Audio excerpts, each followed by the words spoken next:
right, good morning, everyone, and welcome to today's webinar on Turning Dreams into Degrees. This is a Train the Trainer on Ed Course 1, which is about supporting foster youth through early college awareness and preparation. Before we start, just want to go over a few logistics, little housekeeping. We're using GoToWebinar for today's platform, and you can connect to the audio either via your computer or via your phone. If you go to your control panel and click on the audio button, it'll give you that option there. And if you click to connect via your phone, there's a call-in number as well as an access code and an audio pan that'll show after you join the webinar. And that information should also be in your chat as well. For everyone joining our webinar today, all attendees will also receive a certificate of completion, and so that will be sent automatically within a day from GoToWebinar, so you'll get that certificate of completion as well. And then there's also an opportunity for everyone to submit live questions throughout the webinar. So click, the questions tab, and then type in your question. You can click send. We'll also have two opportunities throughout the webinar to answer those questions live, somewhere around the middle of today, as well as at the end of the webinar.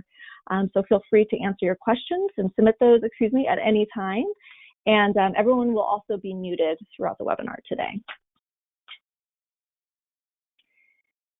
So good morning. My name is Jessica Petras. I'm a Senior Project Manager with John Burton Advocates for Youth, and I really appreciate you all joining us for 3 hours on your Friday afternoon. I'm also joined by my colleague, Debbie Rauscher, our Director of Education from John Burton Advocates of Youth as well.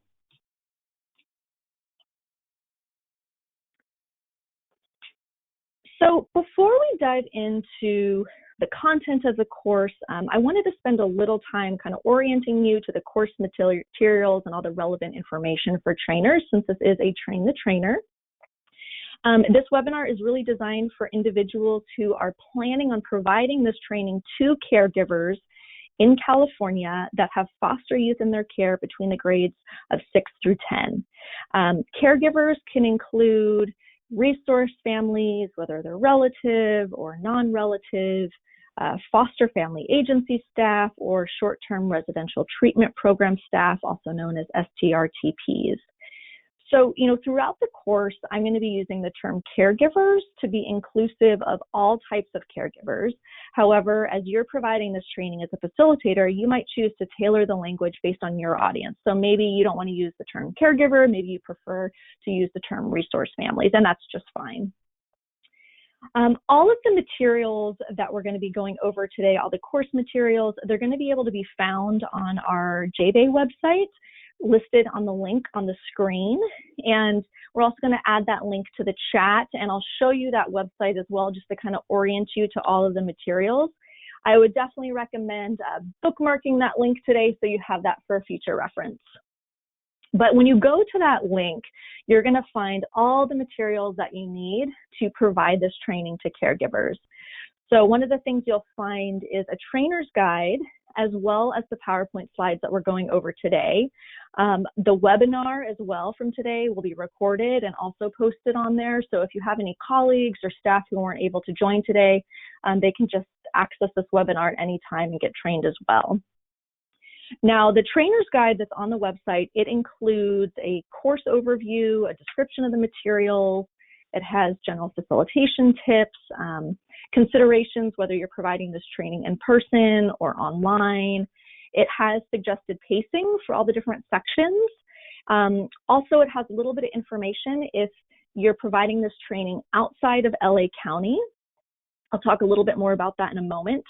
And then really detailed descriptions of how to facilitate all the interactive opportunities that are throughout the course, whether you're doing this in person or online. So this trainer's guide is really intended to complement the PowerPoint slides that we're going to be going over today. So as I mentioned, there's a few slides as we go through the training today that specifically mention LA County resources, for example, like our independent living program here locally in LA County. And we'll highlight those 3 slides for you, but if you're providing this training outside of LA County, all you'll need to do, and there's instructions in the PowerPoint as well as in the facilitator's guide, just to update those slides with the contact information for your local programs in your area. But otherwise, all the information is relevant whether you're providing this in LA County or anywhere else throughout the state. Also to note, these PowerPoint slides that we'll be sharing with you, they have very detailed presenter's notes. So it's basically scripted for you, this entire training. Although I do recommend that if you're providing this training, feel free to put the words into your own vernacular, use your own anecdotes or examples to make it sound more natural in the way that you speak. In addition, in the trainer's notes to the scripted information, there's bolded sections that have trainer's notes. So as we go through the presentation, there's going to be certain opportunities where there's interactive opportunities to engage with your audience. And so there's detailed notes on how to facilitate those interactive opportunities, depending on the size of your audience and whether you're doing this presentation either in person or online. You'll note that it'll say, either this is how you do it if you're doing it in person. If you're doing it virtually, it'll say this is how you do it via Zoom. So we definitely recommend for most trainings to do this on the Zoom meeting platform. And there's instructions on different functionalities that you could use within Zoom to provide this training. Of course, there's many platforms out there, Teams, other things like that. So each one's a little bit different. So feel free to use whatever platform works best for you or what your agency has access to.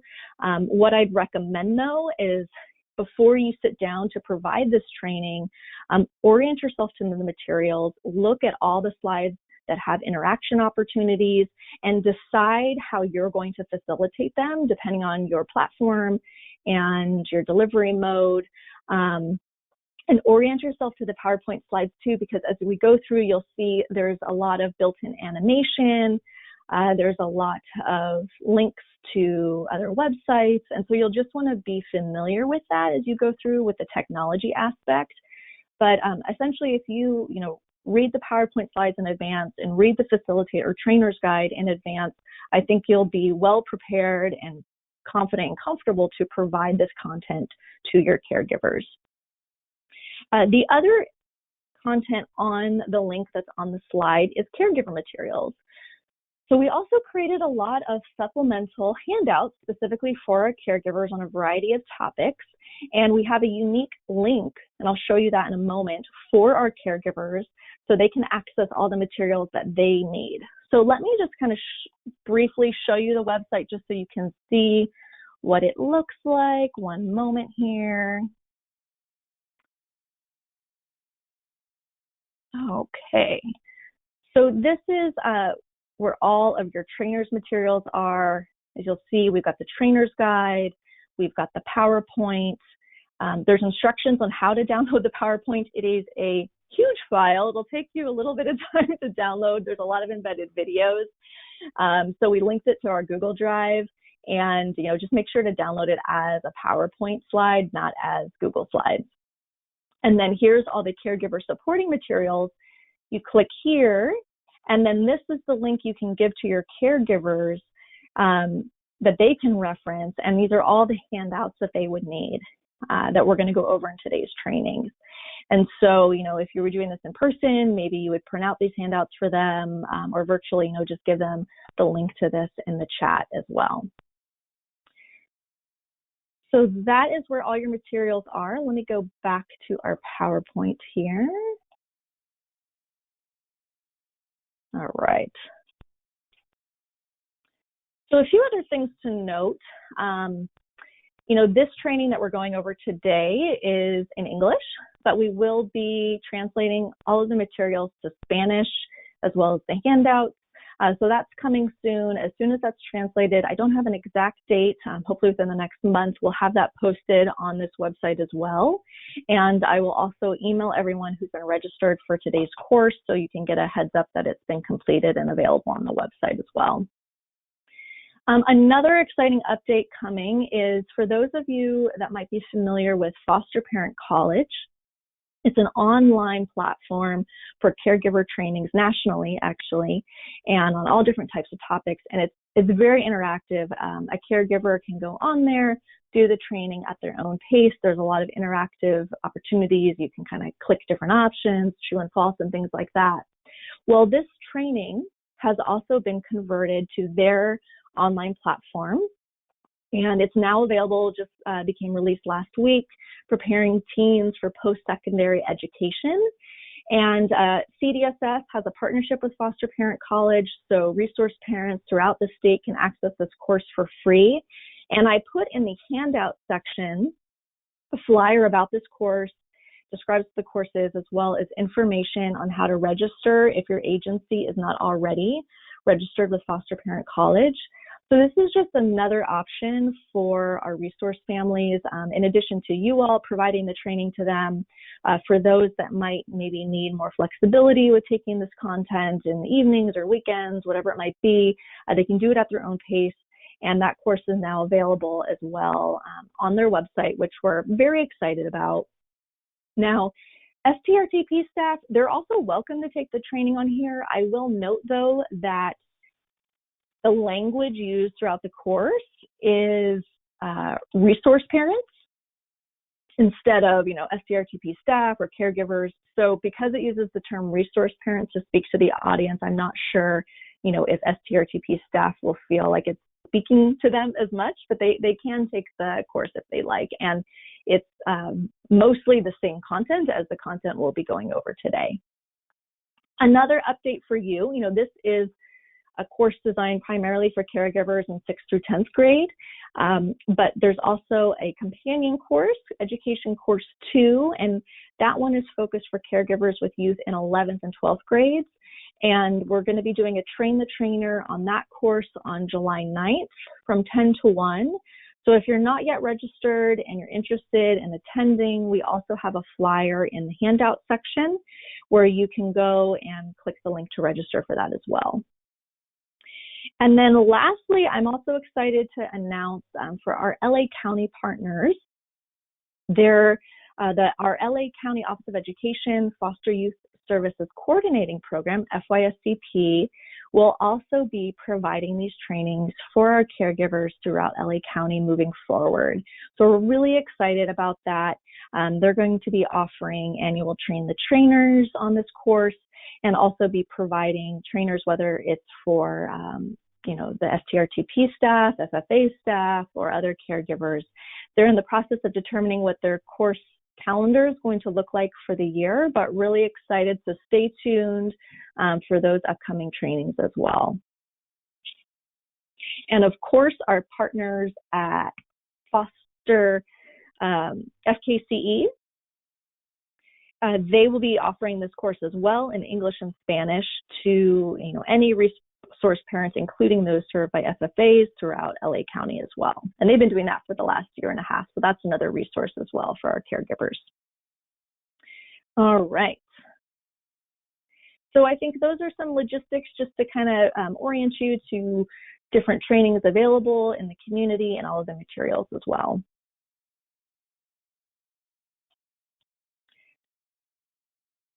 So with all that being said, let's dive into the course. This is one of the slides that's included in the course materials. It's just an acknowledgement slide. And we just ask you as well to share this when you're doing your training. This presentation was created by John Byrne Advocates for Youth and Unite LA with support from the Foster and Kinship Care Education Programs of LA County, as well as our LA County Department of Children and Family Services, Foster Parent College, and the LA Opportunity Youth Collaborative. And this curriculum has really been part of this overall strategy within the LAOIC's Foster Youth College Advancement Project that's been led by JBay to increase post-secondary attainment for foster youth.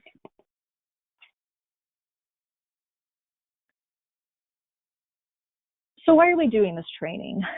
For caregivers with youth in middle school or even in early high school grades, a lot of times the higher education can seem so far into the future that it can sometimes really just take secondary importance to more immediate concerns. For youth to succeed, though, in post-secondary education and become independent, they really need encouragement and help preparing early on. And we really believe that caregivers have a really important opportunity to play this role. Middle school, if possible, is a really good time to begin this conversation. So this course is going to provide caregivers with tools and information to help their youth achieve the higher education that's needed to really turn their dreams into degrees. Some of our learning objectives for today: after taking this course, you'll be able to explain the benefits of post-secondary education, recognize the unique barriers that foster youth face in education, including the impact of trauma, identify strategies to create a college-going culture in the home, really understand all the different post-secondary education pathways that are out there, and identify resources and strategies that can help students explore their career interests as well as achieve their post-secondary education goals. And lastly, you'll be able to describe some of the key educational planning milestones that are between 6th and 10th grade.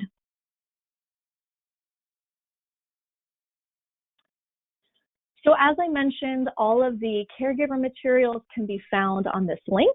We can put this in the chat for you all as well, and you can share this with your caregivers as you're providing this training.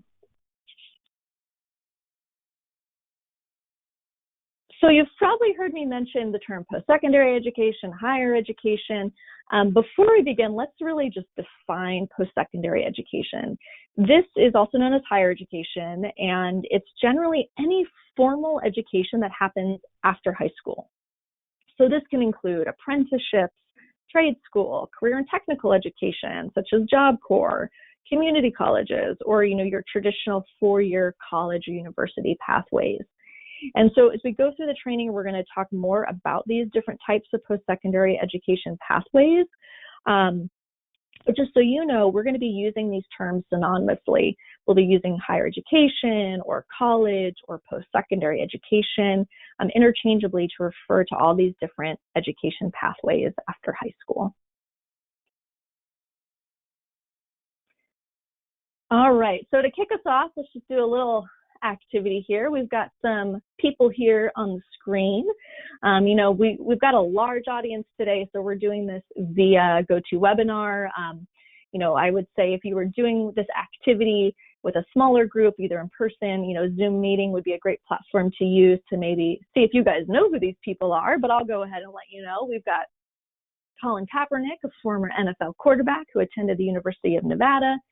Bobby Cagle, he is local here in LA County, a director of our Department of Children and Family Services who attended UNC Chapel Hill. Got Faith Hill, famous singer from Hines Community College, and Steve Jobs, co-founded Apple, attended Reed College, and Simone Biles, an Olympic gold medalist who is attending the University of the People.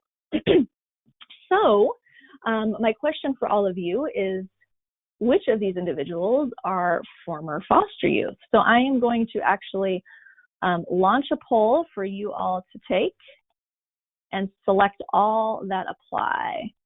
So that should pop up on your screen, and you can place your vote about who is a former foster youth.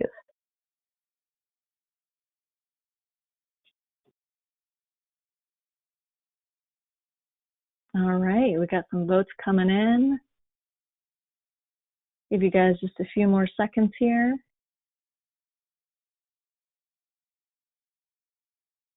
Okay, going to close the poll. Share your results there. We've got a lot of votes for Simone Biles and Colin Kaepernick. The answer is actually, all of these individuals have had some experience in the foster care system. And this really shows us that, despite the challenges that foster youth may face, attending college and building a successful future is possible. And the training that we're going to go over today will really equip you or the caregivers with the skills and resources to support our youth and help them turn those dreams into degrees. I just thought it'd be fun for you all to get an opportunity to engage in this interactive opportunity. I'd say if you were doing this via Zoom, you could also use the thumbs up feature or the yes or no reactions to get your attendees to cast their votes. You can also use a multiple choice question like we did today, or if you're doing it in person, you know, simple show of hands always works as well. Now, for those of you who are outside of LA County, as you saw, we did reference Bobby Cagle, who's local in our community down here. So this is one of those slides that you might want to update for your local community. Maybe there's someone that's well known in your region that has some experience in the foster care system that you might want to replace on the slide instead of Bobby Cagle. And also to note too, you know, this actually is a photo of some students here at UCLA and some of their staff from their Guardian Scholars program. So feel free as well to, you know, update any of these slides, any programs of youth from your programs, you know, any alumni, any of your local colleges. That's also a great way to encourage our caregivers as well. All right. So before we dive in, I thought we'd start off by hearing from some several former foster youth who have experienced post-secondary education themselves. And as we go through the training, we'll be hearing from them as well as some others to share in their own voice some of their experiences. Let me just get this set up.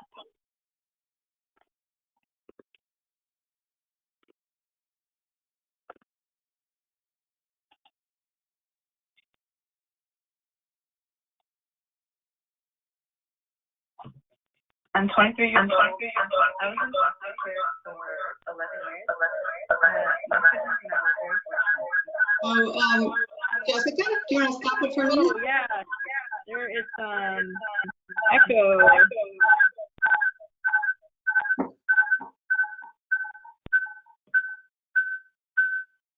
Sorry about that.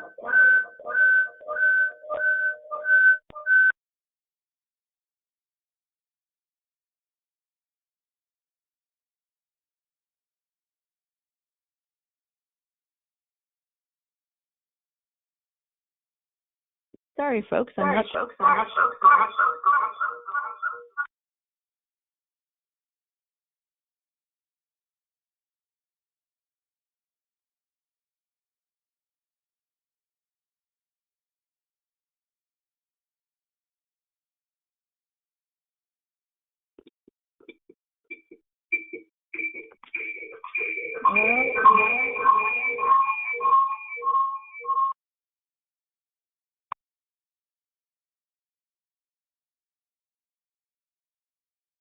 Seem to be having some.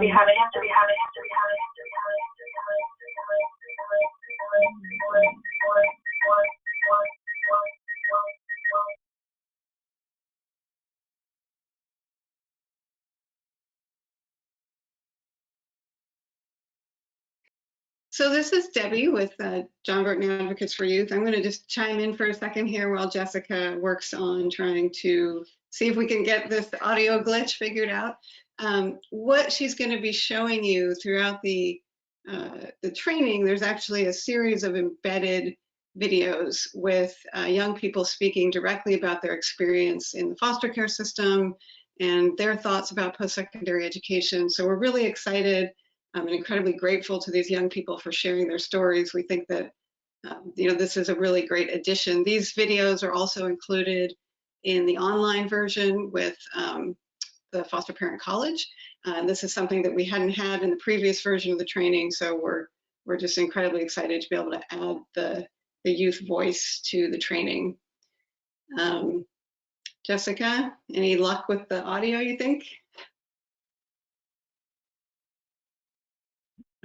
For some reason, the audio is playing through my computer as well as my phone or something along those lines. So I think that's why we got some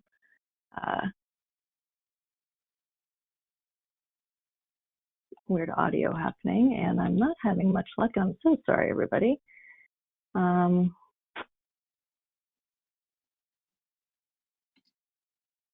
don't know if you're able to launch the video on your end, Debbie. I know we got a few videos throughout. Yeah, let me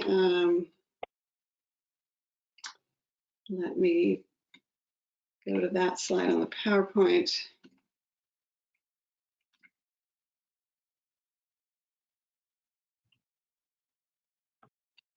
Yes, you will.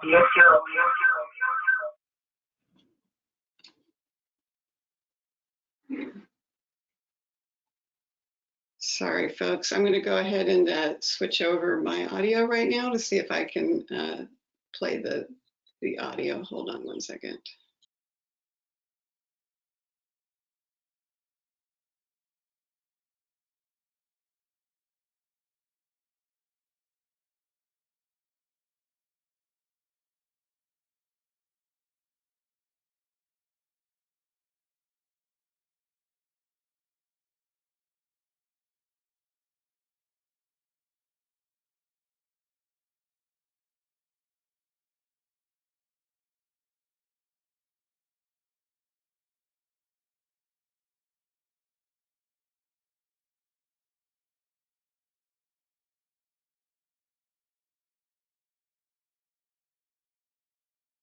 All right, hopefully you can hear me on my audio.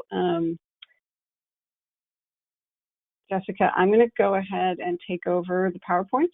I'm going to go ahead and make myself the presenter.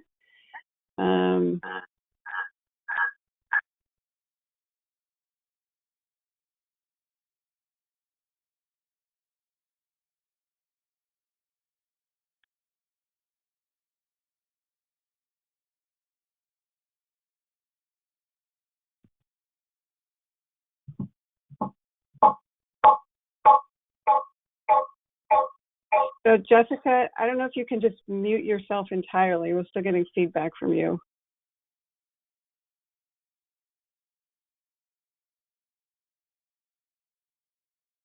Okay, I'm going to go ahead and give it a try, and let's see if this works.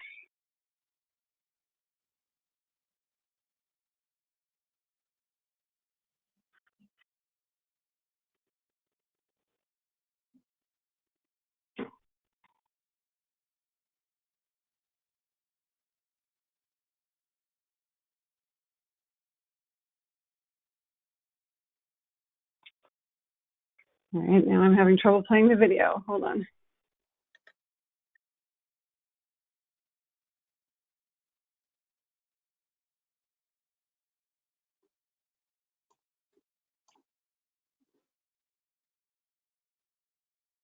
Okay, now there's no sound at all. Sorry, everybody.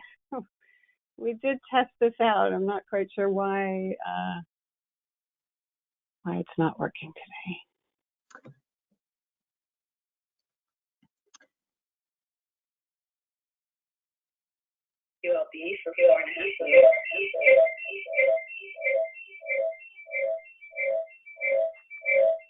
Something is up with your audio.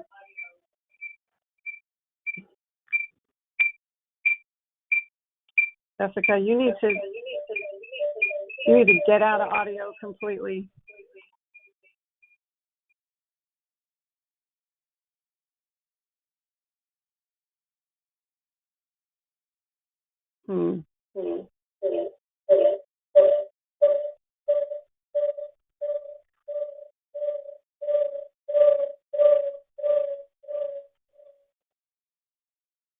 Okay, I think I actually understand what the problem is on my end and why this isn't working.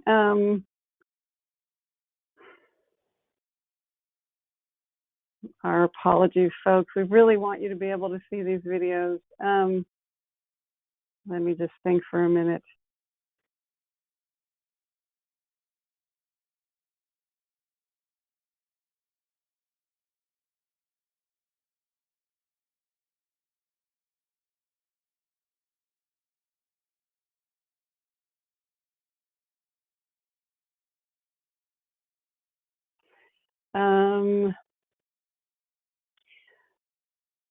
You know what? I think we should move on. Yeah, why don't we do that? We did try this many times, folks. No idea what's going on. But let's go ahead and move on. And maybe as I am doing my part, Jessica, you can think about if there might be a way that we can do this. Yeah. All right. Well, let's go to the next slide.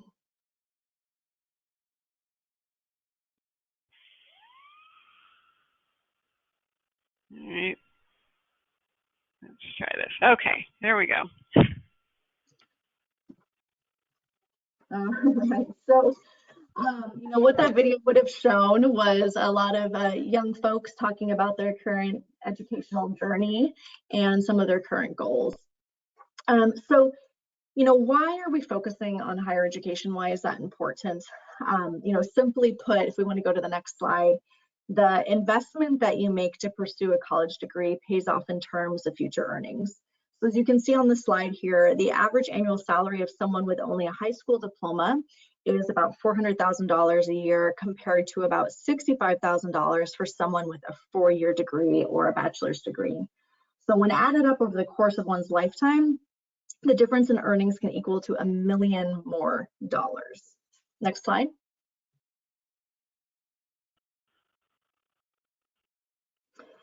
But having a higher education also pays off in other ways beyond just the financial gain. So not only do college graduates earn more on average, they also have a greater job stability and lower rates of unemployment. College is very key to ensuring economic security. Nationally, we see now that 65% of all jobs require some form of post-secondary education. On the flip side, there's actually fewer options for those without college degrees now, and there's even more competition for those jobs that pay less and have less security. So really, you know, investing in a college degree, it's a much better deal. You've got more options and they pay better too.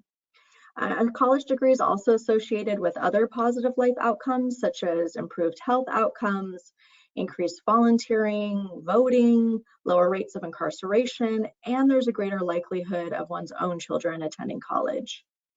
But the goal isn't just getting foster youth a job, it's really helping them achieve meaningful careers and become self-actualized adults. I think even for ourselves, right, we've been able to choose careers that are in line with our own interests and passions and goals. And we want this for our youth as well. And really want to think beyond self-sufficiency and recognizing that higher education, it's really a key part of achieving well-being. Next slide. So while we know the benefits of post-secondary education, how do our youth feel about it? What we have here are a few scenarios. We'll see what your thoughts are on this. I'm going to launch a few polls as we go through. So the first question I have for you is, you know, what percentage of youth do you think in California state that they want to go to college? So there's a few options up on the screen. We've got 23%, 47%, 68%, or 91%. So you want to cast your votes there.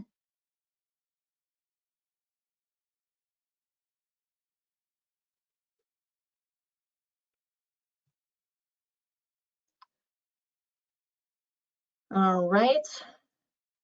Give you guys just a few more seconds.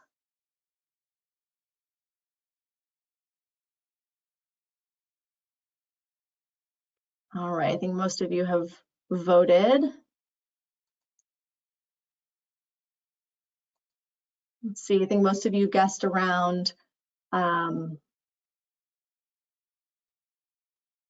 the results right there on the screen.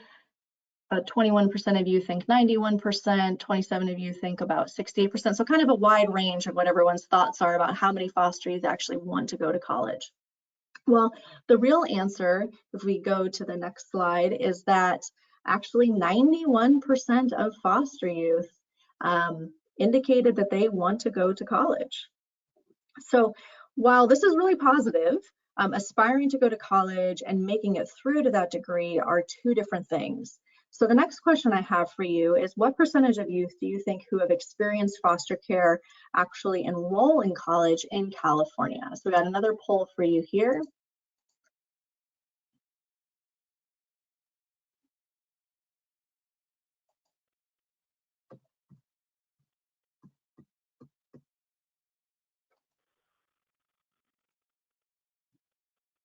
All right, get those votes in.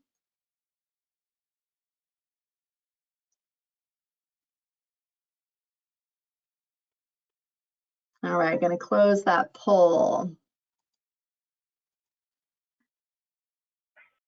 So there's few folks who are thinking maybe 23%, good amount thinking 48%.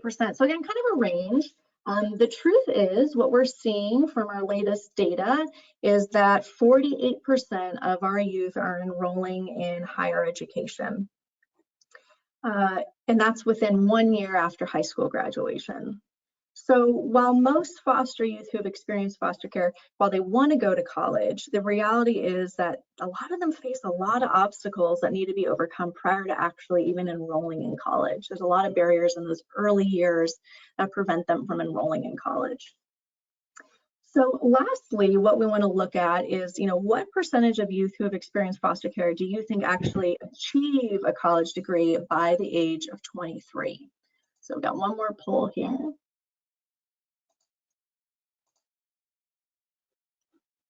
And this can be a 2-year or a 4-year degree.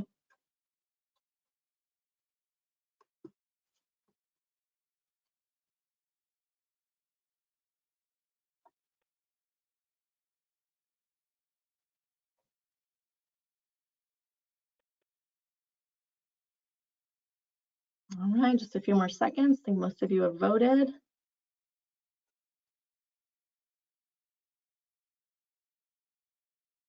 All right, going to close the poll.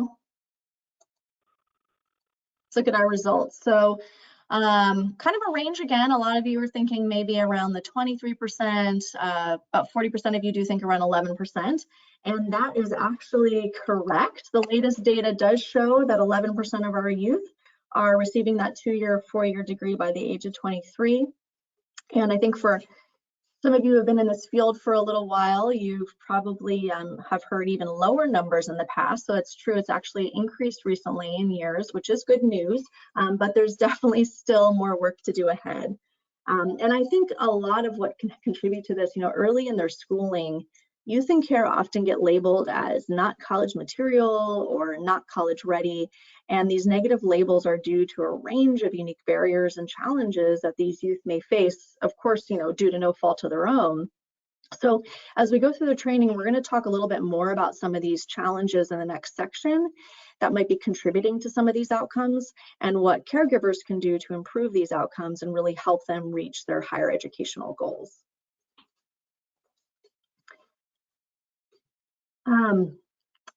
So before we dive in, we wanted to create an opportunity for caregivers to really be able to reflect on their own perceptions. And a lot of times our perceptions of college, they're informed by a lot of external messages and information we receive from family and friends, from our teachers, our counselors, our peers. And of course, caregivers can play a big role in influencing a youth's perception about college. And so this is opportunity to reflect on your own thoughts about college, any fears or concerns about college you might have for your youth, and then also a question that you might have about college that maybe you're hoping that we can answer in today's training. And hopefully as we go through the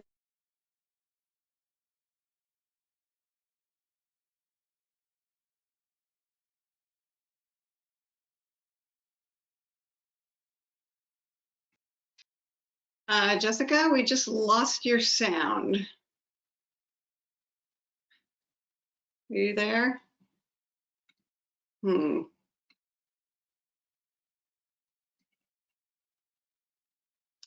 So my advice to folks when you do this, oh, are you there? Yeah. Okay, you're back. Okay, I'm not sure where I cut out there. But if you're facilitating this in person, one way that you can do this is, have people go into pairs and talk to someone about their thoughts and feelings around these 3 questions, have a few folks share out and report out to the group. Another way you can do this too is through like a post-it collage. So what you might want to do is have post-its at everyone's desk, and then they can write their responses to the 3 questions, post them on the wall, and then as the facilitator, you can kind of highlight different themes that come up from folks around that. Another way you could do this would maybe be to poll your audience. If you have some pre-selected statements that you might want to say, okay, how many folks think college is expensive, or how many folks think, it's really important to have a college degree, and then they can have cards in front of them that are either green or red to indicate whether they agree or disagree. So those are just a few ways you could facilitate this in person, depending on the size of your audience. Another way to do this, of course, virtually via Zoom could be to use the breakout room feature, have people in small groups talk about this with their peers. You can also do that parent share activity to put them into groups to talk about it. Of course, if it's a small group, folks can raise their hand to share. Another tool you could use too, Zoom has a whiteboard feature where people have questions that you want to think about and be mindful of as you go through the training. They can jot that down on the whiteboard feature, or there's another tool as well, either Padlet or Jamboard, and these are all in your trainer's guide notes, but you can use tools like that as well where people can kind of virtually add post-its about questions or comments that they might have. Now, since we're in a larger group, we're going to be doing this through a tool called Mentee Meter to give an opportunity for everyone to reflect on these questions and share out what comes up for you. This is a free tool, depending on how many questions you want to answer and put in there. And so, Debbie, what might be good is if I switch back to being the presenter and then I can share the Mentee Meter screen. Yeah, I think that makes sense. All right, so let me do that real quick for everybody.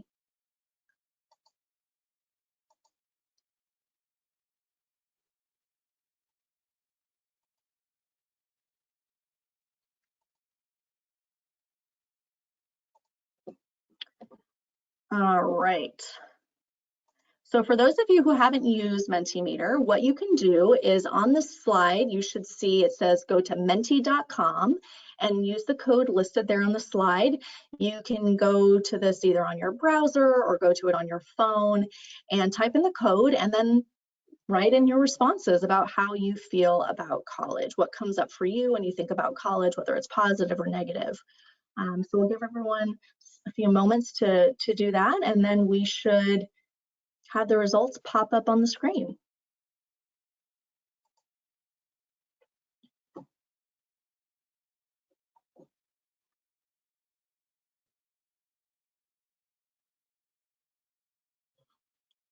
And this is a word cloud feature within Mentee Meter that we're using. So some things coming up for folks is expensive, opportunities to network, fun. Yeah, I had a fun time in college, and that's good to let youth know too, right? Expensive, that seems to be a common theme coming up, right? And we're going to actually talk about that as we go through our training today about some of those resources. Opportunity for growth, definitely. Time consuming, yeah. Yep, more folks thinking it's expensive.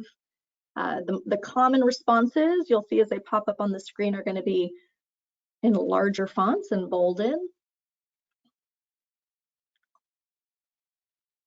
All right, looks like everyone's logging in. Expensive seems to be the big theme that comes up about when thinking about college. Makes sense, right? There's a cost to going, and we're going to talk about some of those financial aid resources out there.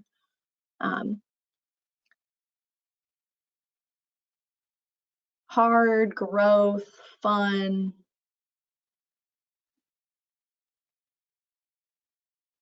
New experiences. And so as you think about this and you're reflecting about how you might feel, how caregivers might feel, of course, some of these things might be underlying thoughts and feelings that our youth even have too. And so it's important to think and reflect about our own perceptions around these things and how it might influence our conversations that we have with youth about higher education. All right, so we'll just give you a few more seconds and then we'll transition to our next question. I like that we got growth on there and fun and exploring, right? There's definitely positives to going to college as well, right? Okay. I'm going to go to the next question. And this should just pop up on your phone or your browser. But now, thinking about college, are there any underlying fears or concerns that you might have about college for the youth that you're serving, for the youth in your care?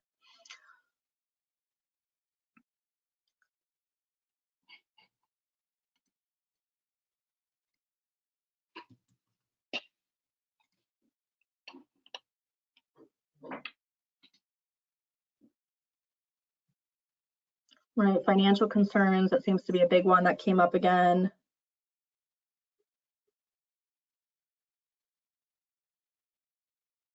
Failure, oh, that's an interesting one. Debt, maybe thinking about if they don't have that support system, if they're not successful in college, what that might mean for them. It could be overwhelming. Maybe a lot of them are not prepared, feeling out of place.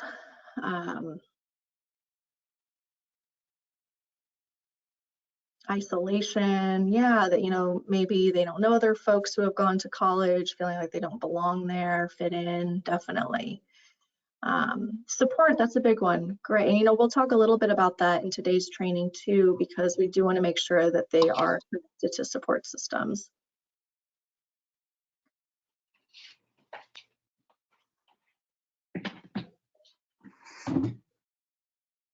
All right. And Debbie, I think you want to make sure you're on mute.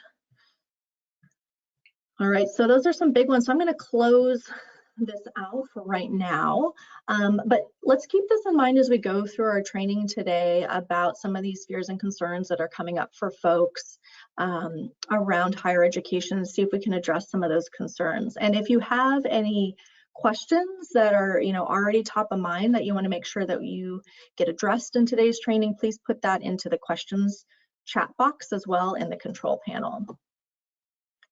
All right.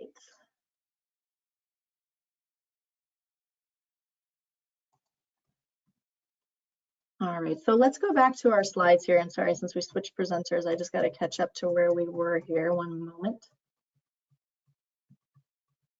Of course, we had another video for you of youth where they talked about some of these things themselves, like some of the fears or concerns that they had about college from their experience, feeling like they didn't belong or that the people around them didn't believe in them. And so I'm so sad I can't show you these videos right now, but they really speak to a lot of these things that come up for our young folks as well. You'll see that for some of them, when you do get a chance to listen to these videos, you know, some didn't think they were college material, they struggled academically, didn't think that college was for them. Others were maybe just not interested in attending college. It wasn't on their mind at that time. For some youth, though, they knew they wanted to go. They knew it was valuable and that they were going to do that, or, you know, break the cycle of poverty within their own family. And some of the youth speaking, you know, had been in kinship care. Others were with resource families. Others were in STRTPs. And so they really shared about some of their underlying inner feelings that came up for them when they're thinking about attending college, and what was sort of their thought process in middle school and high school.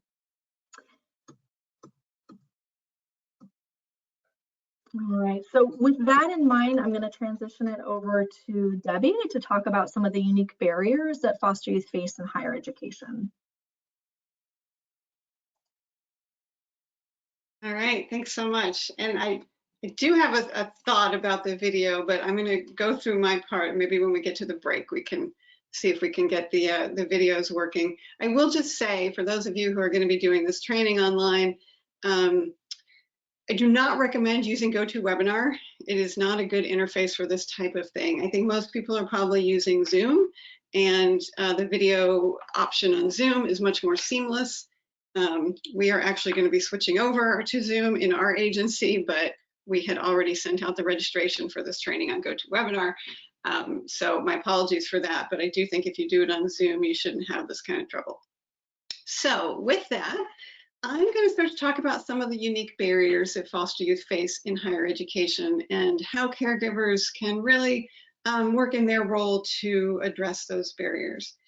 I'm going to talk about this. We're going to start out with another exercise. You know, we love these exercises because it really does help to keep people engaged. So we're going to present some scenarios about youth in care and their educational aspirations. And your job and the job of the caregivers when they're doing this is going to be to determine whether each of these scenarios is going to potentially present a challenge to post-secondary education.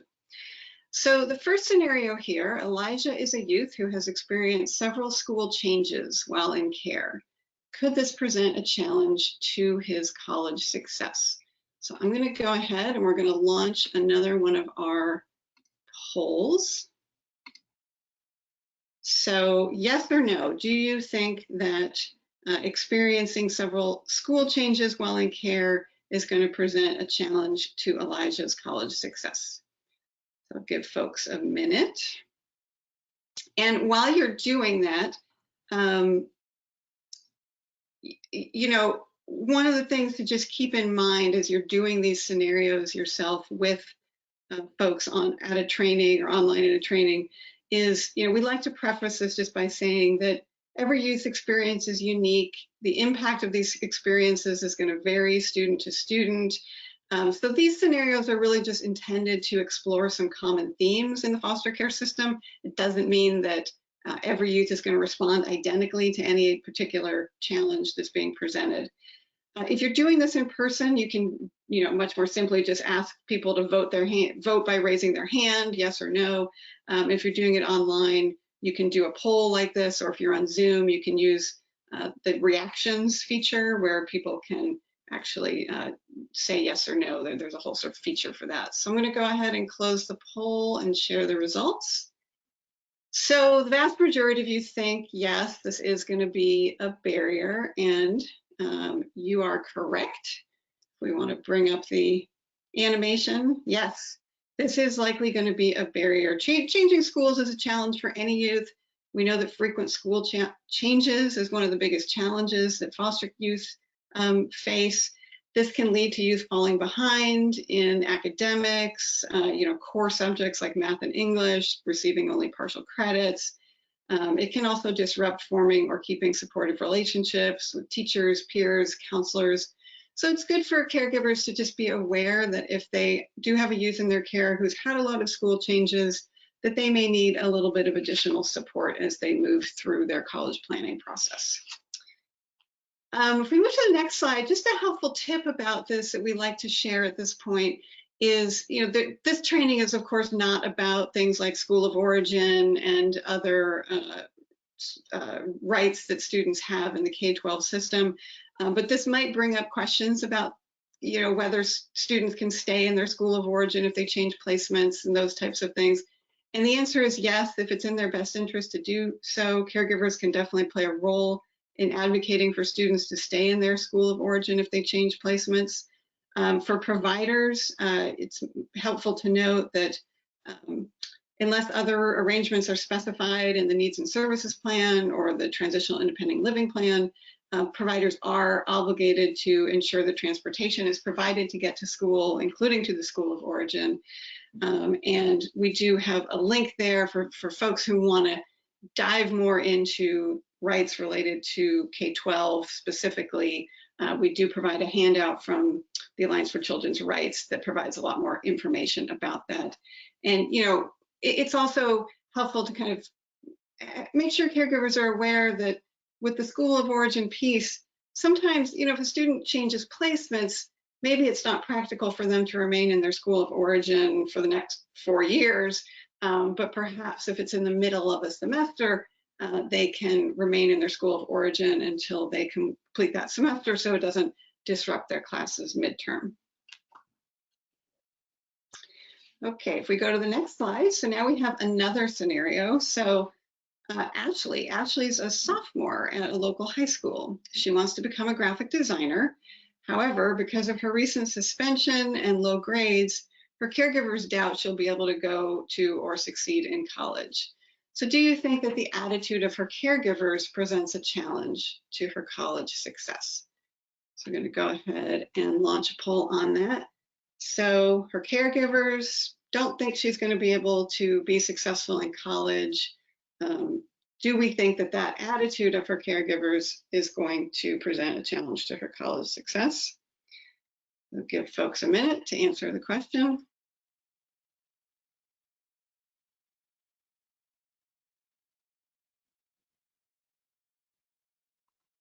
All right, I'm going to close the poll and share the results. So the vast majority of you do think that this is going to present a challenge to her ability to succeed in college. And yes, you're correct. The answer is yes.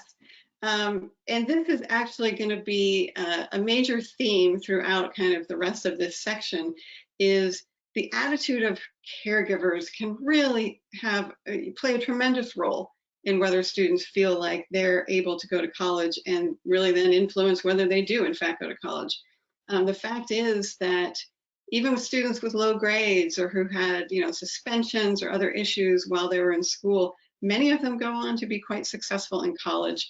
And we should not assume that just because somebody's performance in school or behavior at younger years was less than stellar, that automatically means that they're not college material. So we really want to emphasize for caregivers here how important it is that they maintain a positive attitude about these youth, because it truly is not a predictor of whether a student can be successful in college ultimately. All right, if we go to the next one. Nicholas, who's doing very well in high school, has been in care most of his life, and his caregivers know that he cannot afford to pay for college. So do lack of finances mean that Nicholas should not go to college? Yes or no? And, we saw that many of you identified finances as one of the challenges for college success. And so do we think that that challenge means he should not go to college?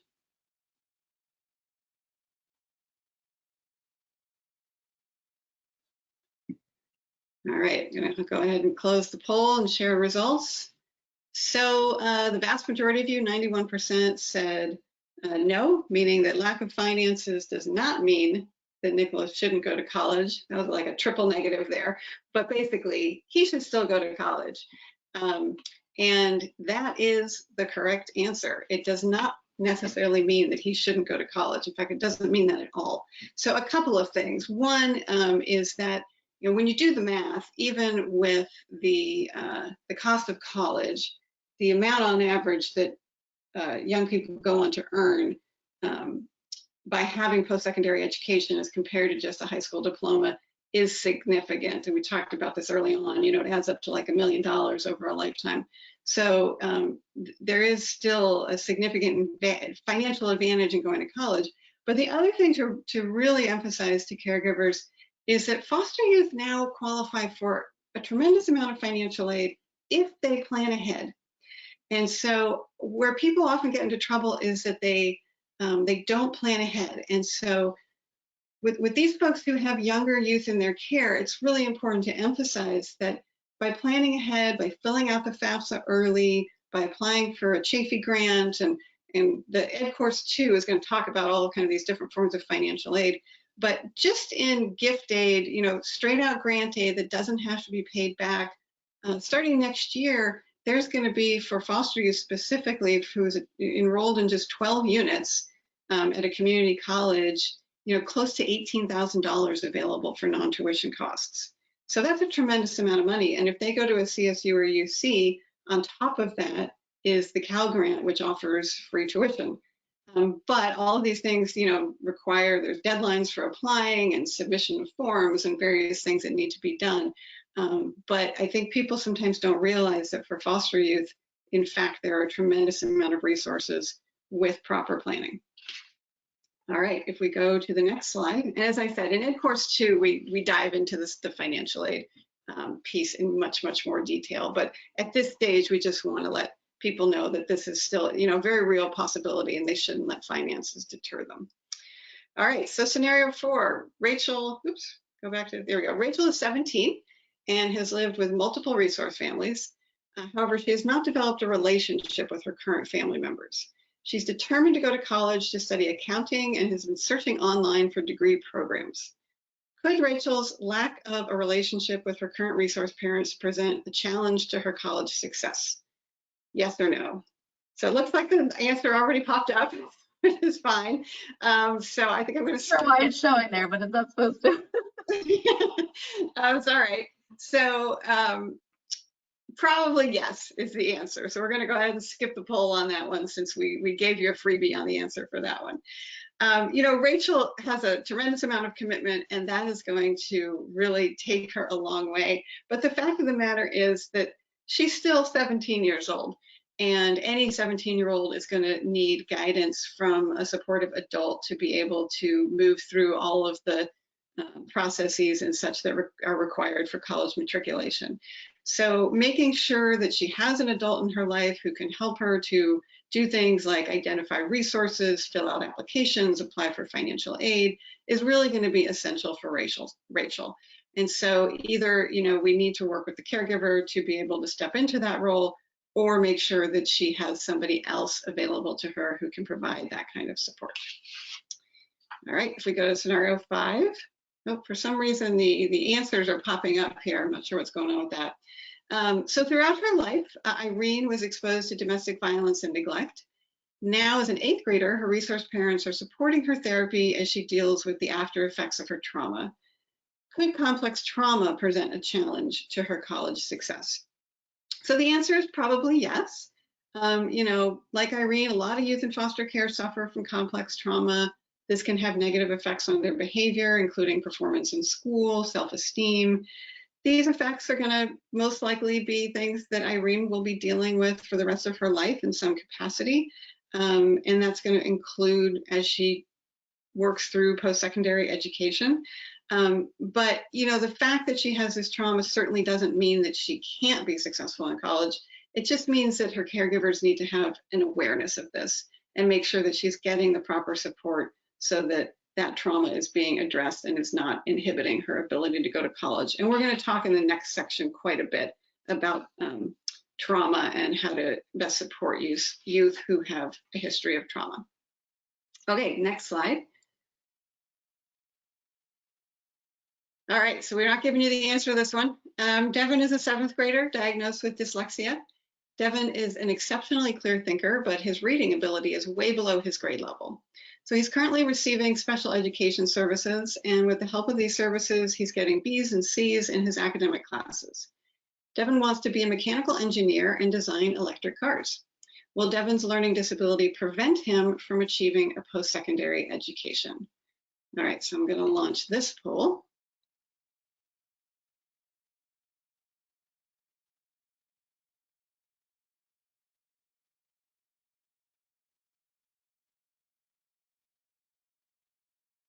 All right, give me one more second.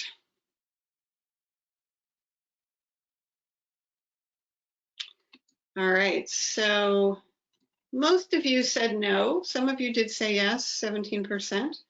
And if we want to show the answer, so the answer is no. It will not prevent him from achieving a post-secondary education.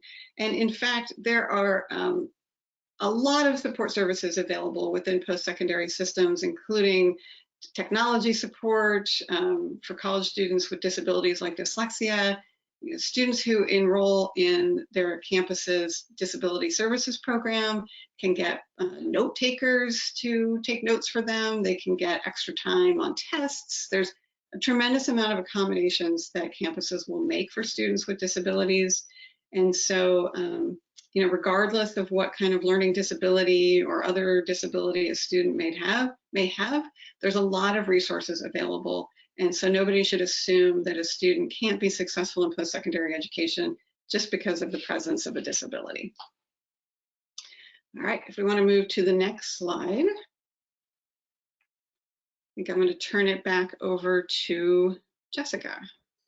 Yeah, thanks, Debbie. So as Debbie mentioned, trauma can definitely have an impact on many of our youth. And so we wanted to spend a little bit more time thinking about how this might manifest for some youth educationally. Now, of course, every youth is unique, but we're going to show just some common examples of how trauma can affect behavior either at home or in the classroom. So I think, in general, for youth that have experienced trauma of any age, especially complex trauma, it can definitely impact their sleeping, maybe from difficulty sleeping, night terrors, nightmares. And then this can result in them being tired at school and having a hard time focusing and performing well. A lot of times, too, it can impact their appetite, changes to their diet as they're moving from family to family. And I think changes to both of these types of basic needs can definitely impact their school performance as well. A lot of times, too, children who've experienced trauma, they can have behavioral issues. So they might have anger outbursts, irritability. They might, be struggling with absenteeism. It can impact their ability to focus or concentrate. Some of our youth might be emotionally numb, or maybe they over or underreact to things in their environment, like school bells or door slamming, or maybe just a gentle touch on the back.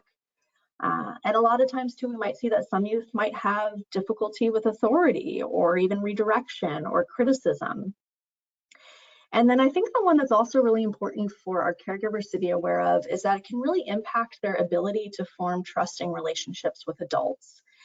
So whether that's with support systems at college or even with the caregivers themselves, folks who are there to try to offer supports and resources, they might have a hard time receiving that support and building that trust with the adults in their life.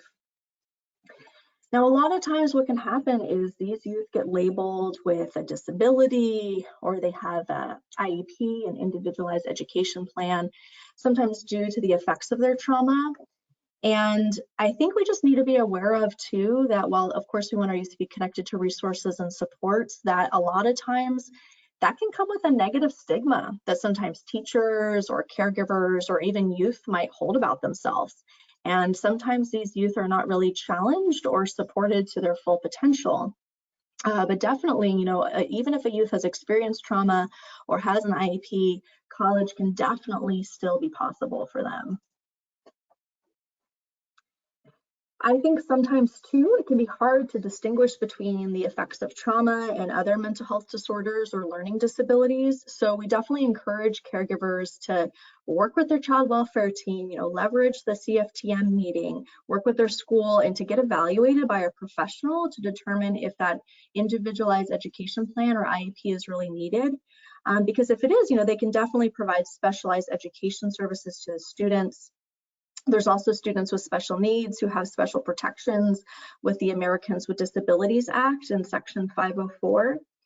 But again, I think the main thing to keep in mind is that youth who have experienced trauma or have that IEP, they're just as capable as other youth of being successful in higher education. And again, being aware that that can come with a stigma that can stay with them. And that can kind of carry throughout them through their schooling. And, sometimes what happens is maybe they don't get labeled as college material. Maybe, well, they're not college material, or they're unmotivated, or they're difficult. And they're not encouraged to think about their future or encouraged to think about higher education, when in fact, these behaviors are really just a result of their trauma. What we know about trauma too is it can really affect a child's underlying values, their beliefs, their feelings, their thoughts, expectations about themselves, but also the world around them and the adults who care for them. And so keeping in mind that the effects of trauma are not often visible.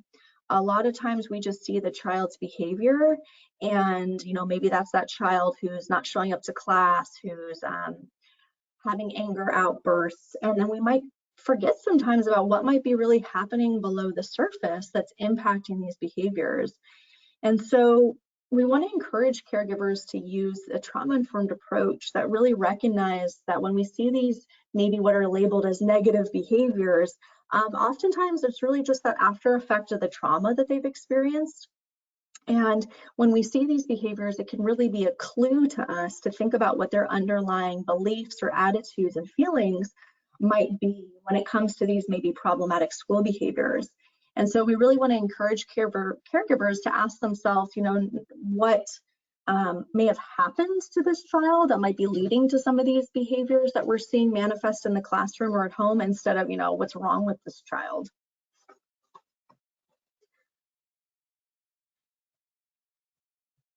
And I think another thing we need to keep in mind is that, there's the trauma that youth experience that might lead them to entering the foster care system. There's the trauma that youth might experience while in the foster care system, changing schools, changing placements, moving from community to community. But another layer to this, and every youth's experience is so unique and multifaceted. But some of the trauma that youth might experience might be to systemic barriers that they experience, or even institutionalized racism that can really impact their ability to achieve their ambitions. And I think it's important to note that there's a disproportionate number of Black youth in the foster care system due to these systemic factors, due to these racial biases. And a lot of our youth might also have additional trauma related to experiencing racism. And this can often even manifest within our education systems themselves. So, you know, for example, there was a study done in 2014, and it showed that there's only 18% of the nation's public schools are Black students, but an estimated 40% of all students expelled from US schools are Black. So that makes Black students over 3 times more likely to be suspended or expelled than their white peers. And this was simply due to the color of their skin. Nothing inherently different or wrong with these students. And this is commonly called the racial discipline gap, because they showed that racial bias played a very clear role in this disproportionate number of suspensions among Black students.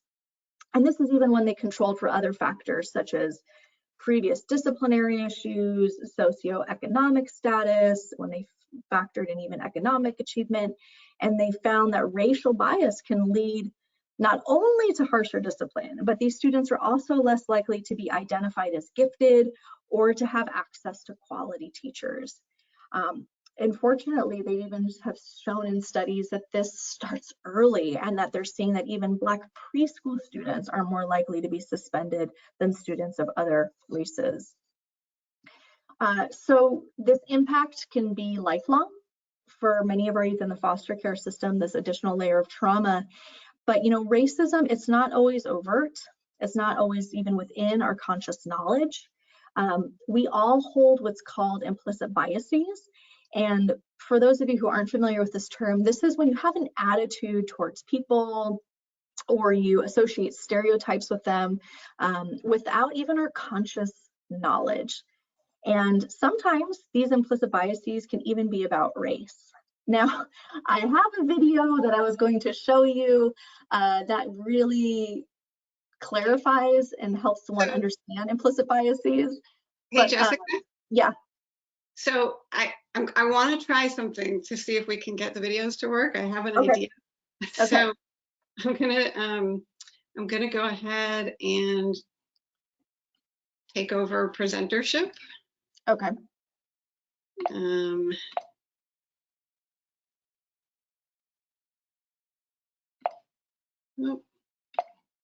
Why is it not letting me do that?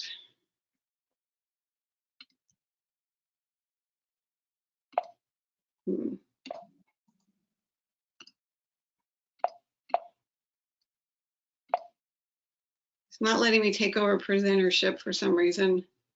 Do you have a pop-up that's asking you to let me take over? No, I don't. Waiting to view Debbie Rauscher's screen. Okay.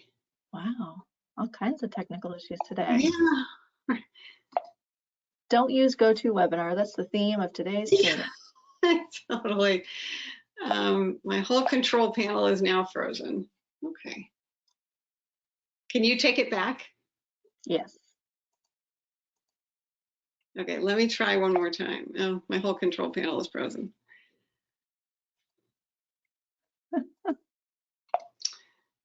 Yeah, I can't do anything on my control panel now. Okay, why don't you keep going?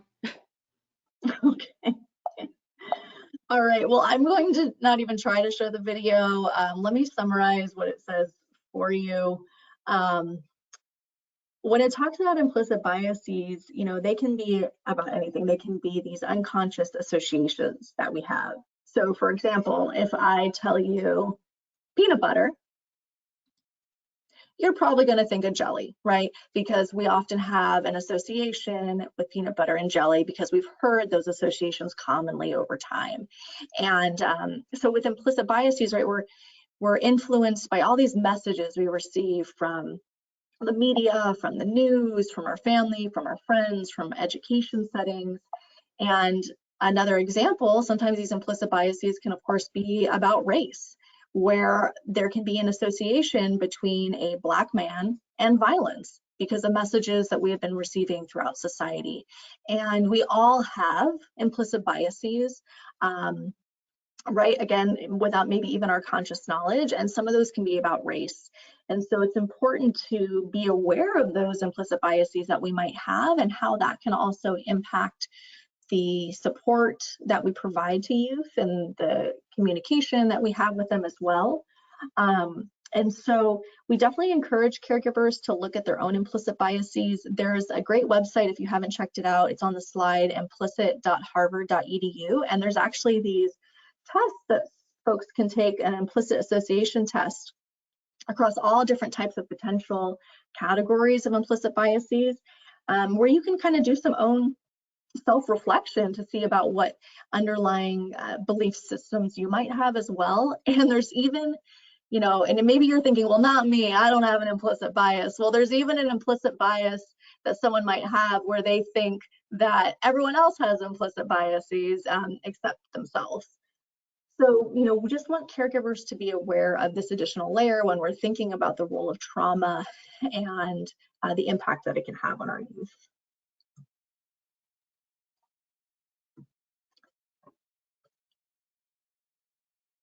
So this next activity that we're going to do really takes a moment to think about. Jessica, I think you need to close the poll.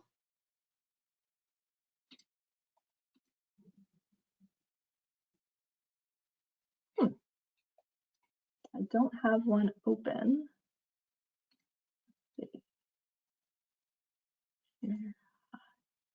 Okay, all right, we're good now. We're good? Okay, great.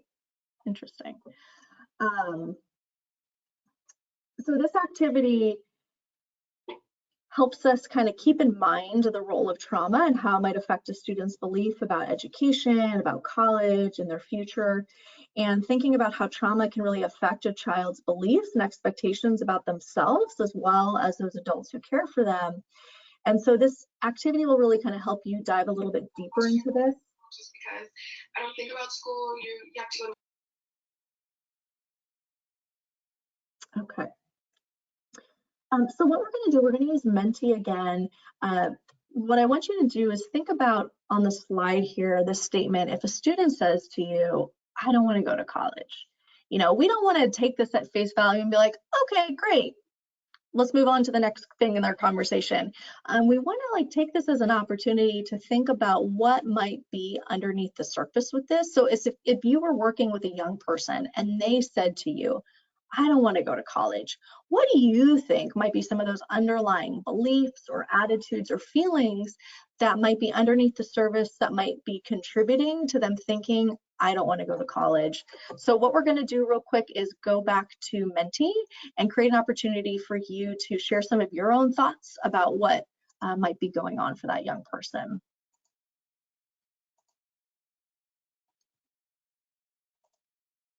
Okay. So if you want to take a moment, go back again to mentee.com. You should now progress to the next slide and, you know, pop in your thoughts there. Self-doubt, too hard. They're scared, right? Fear of failure. Maybe they're not good enough.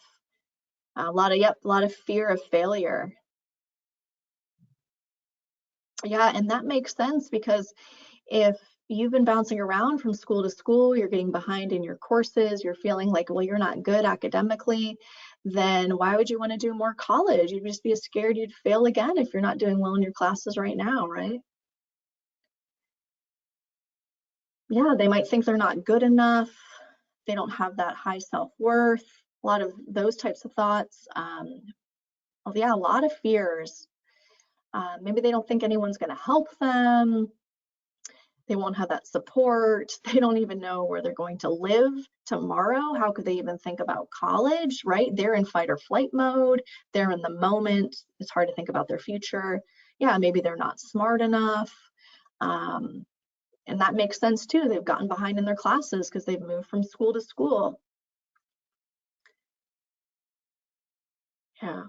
So you all get this, and I think this is the kind of self-reflection that we want to encourage for our caregivers as well, is to not necessarily take something at face value and to think about what might be going on due to that trauma they've experienced, so that we can continue to have those meaningful conversations with young people to explore what might be coming up for them, and to, you know, definitely be able to continue to encourage and support them. Great. Well, like, yeah, never been on a college campus, right? So if no one's even seen what a college is, how can they even imagine themselves there? That's another great one too. All right, so I'm gonna go back here. So, you know, you guys got it. Just putting it up on the screen, what we have, right? Maybe they're not good enough. They don't feel smart enough. They're scared. They always fail. Maybe they don't think they can afford it. I'm not rich enough. No one will understand me. I can't trust anyone, or no one cares about me or my future. Why should I care, right? So there can be a lot going on for that young person.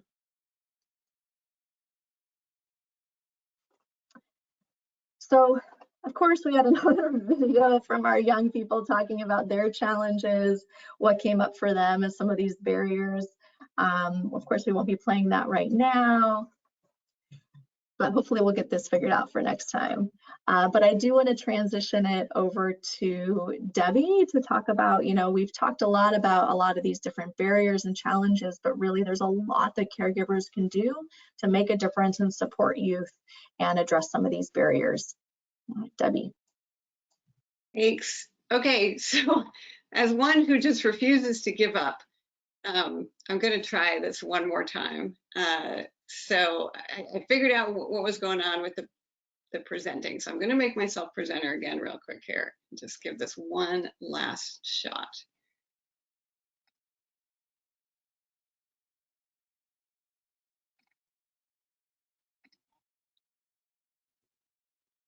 All right.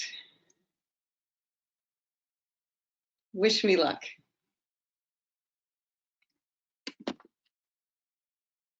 Foster care made it difficult just because I don't think about school. You have to go to a whole new school. You're a new student. You have to make whole new friends, and it was really hard for me to be just like willy-nilly, like, oh, new school and new friends and a new home and a new family. I wasn't excited about it at all.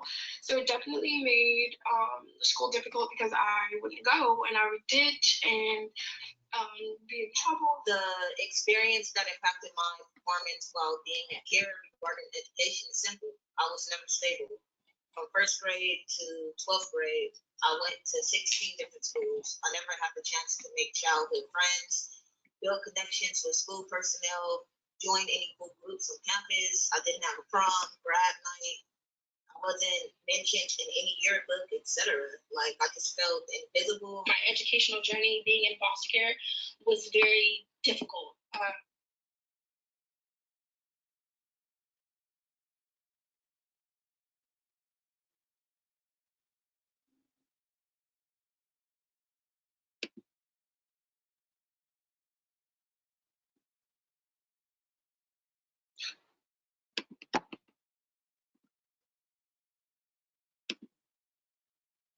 All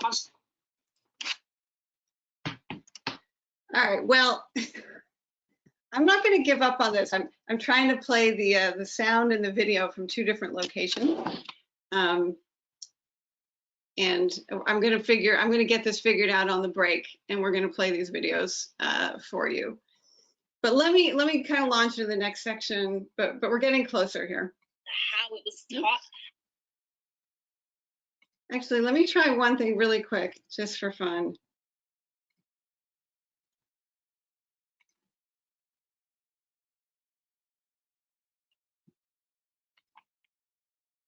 Let me know if you can hear this. Difficult just because I don't think about school. You have to go to a whole new school. You're a new student. You have to make whole new friends, and it was really hard for me to be just like willy-nilly, like, oh, new school and new friends and a new home and a new family. I wasn't excited about it at all. So it definitely made school difficult because I wouldn't go and I would ditch and be in trouble. The experience that impacted my performance while being a caregiver regarding education is simple. I was never stable. From first grade to 12th grade, I went to 16 different schools. I never had the chance to make childhood friends, build connections with school personnel, join any cool groups on campus. I didn't have a prom, grad night. I wasn't mentioned in any yearbook, etc. Like, I just felt invisible. My educational journey being in foster care was very difficult. Moving placements constantly, and not just moving from like a school within the same city. I mean, moving from city to city to city changed my whole dynamic of schooling, from the curriculum that was taught to how it was taught to the area that it was taught in to who your teachers were. It varied literally from school to school, and I felt that. There was a lot of lacking that I had. I was either very behind with certain things, and or my behavior was very poor in classes. So I was constantly being kicked out of classes because of just my experiences that I was showing externally. So that made it very difficult. So I went to a really good high school, which right now is the #1 high school in California, which is called California Academy of Math and Science. However, although I had great opportunities, I was really disadvantaged, and I lacked focus and motivation to utilize what I had at the time. I was going through a lot of depression, anxiety, and I didn't really think I was smart enough to go to college since I had struggled so much in my coursework in high school. We had lost our house not too long after I started high school, and I was also dealing with the death of my mother, who passed away a year and a half before. I had a good start despite all these things going on, but when I started running into issues such as not having a computer or internet to do homework assignments, and my grandmother not having a lot of money for groceries since a lot of cash was used towards taking me to school, which was about a 35-minute drive away from home, everything started to take a toll on me.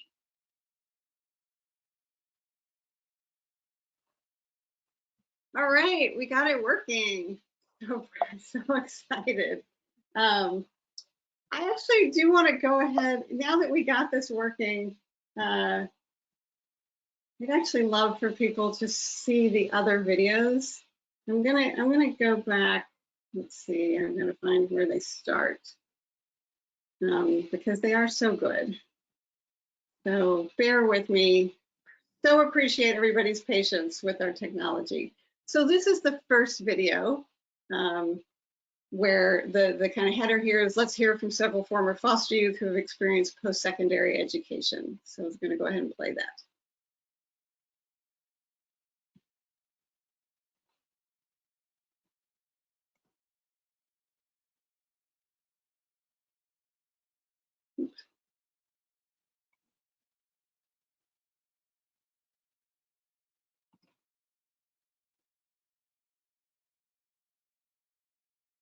Hello, I'm Gutierrez. I'm 23 years old.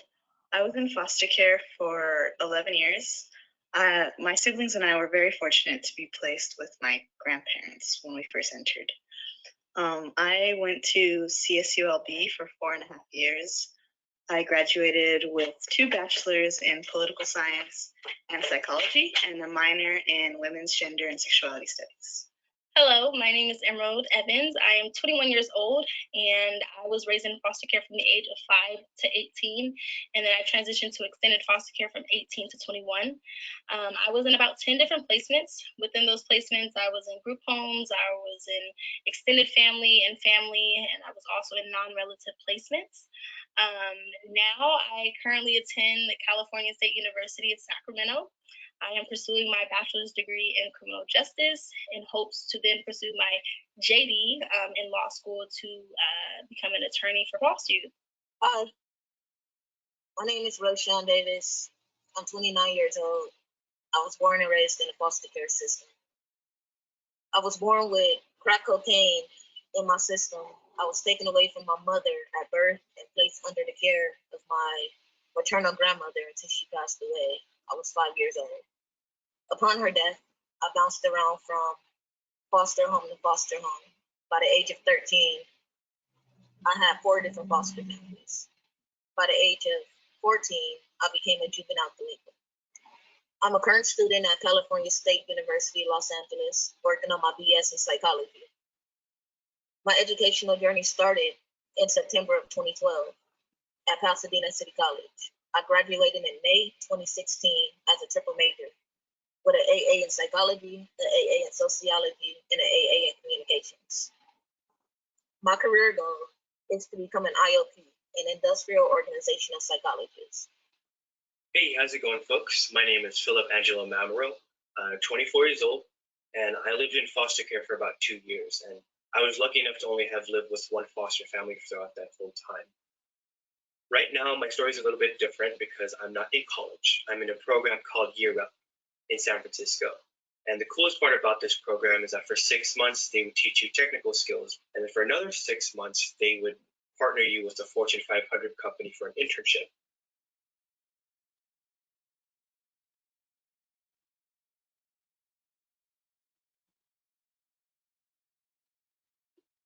Oops, I'm not sure what happened there. For some reason, it stopped. But let's go ahead. So you get the idea that, you know, that video kind of introduces the young people who we're going to be featuring. And then this next one. As high school went on, I didn't think much about college, especially since I struggled so much in class. And it got so bad, I began to make normal trips to the principal's office. And I was even assigned a mentor who can hold me accountable. Honestly, I had no feelings towards college. I had no passion for college. I really didn't even have an understanding of what college was, to be fully transparent.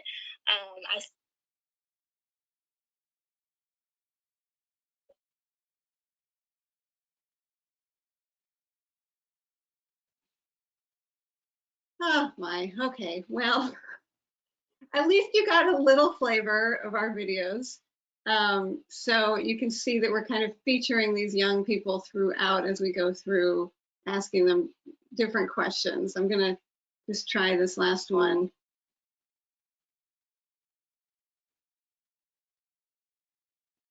Here we go, so let's try this one.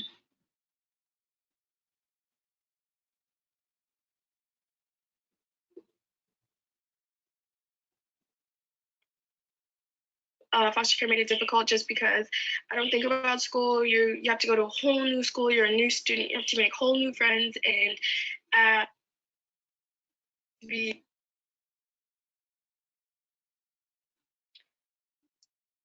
So that's the one that new we friends saw. And a new home and a new family. I wasn't excited about it at all. Okay, so at least you got a little bit of a flavor of the videos. And again, we do apologize for the technical difficulties, but there's a little taste. And so you can see that, you know, the youth really speak from the heart about their experience.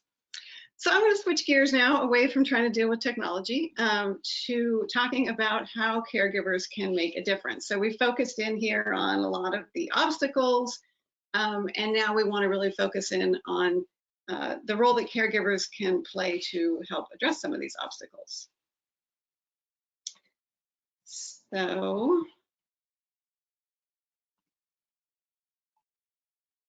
okay, so the first thing that we want to talk about is that the single most important factor influencing a positive outcome for youth is a lasting relationship with a caring and engaged adult.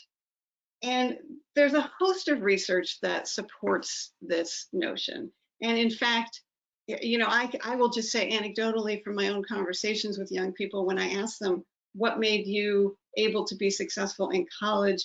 The answer is so often, well, there was this, and then you fill in the blank. There was this teacher, there was this foster parent, there was this social worker, there was, you know, this person who helped them to be able to find their way through into college. For foster youth, they've often don't have that person in their life. And what we want to emphasize to the caregivers is that they can be that person. They can be the person who inspires young people to see themselves in college, who can support them in post-secondary planning and enrollment and matriculation. Or if they really don't feel like they're equipped to play that role, they can help ensure that the foster youth in their care are connected to someone who can be that educational champion and mentor them through the process.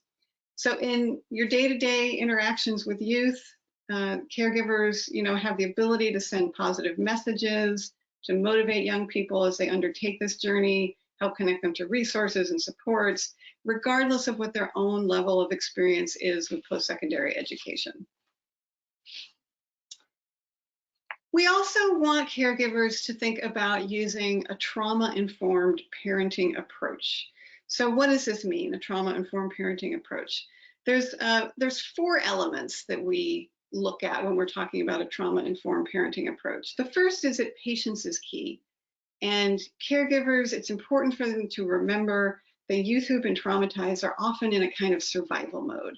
So they're focused on safety.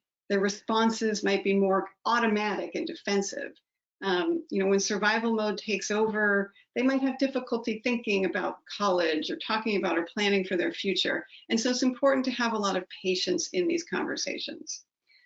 Second is acknowledging that the trauma that youth have experienced, just acknowledging that they have experienced that, remembering as a caregiver what kind of events have occurred and what might be triggers for the trauma, and just recognizing that that's going to be potentially playing a role and remembering that.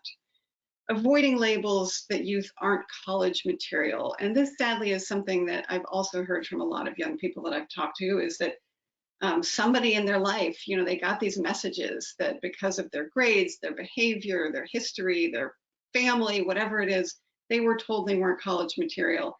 And I think it's safe to assume that all of these young people probably are hearing that message somewhere.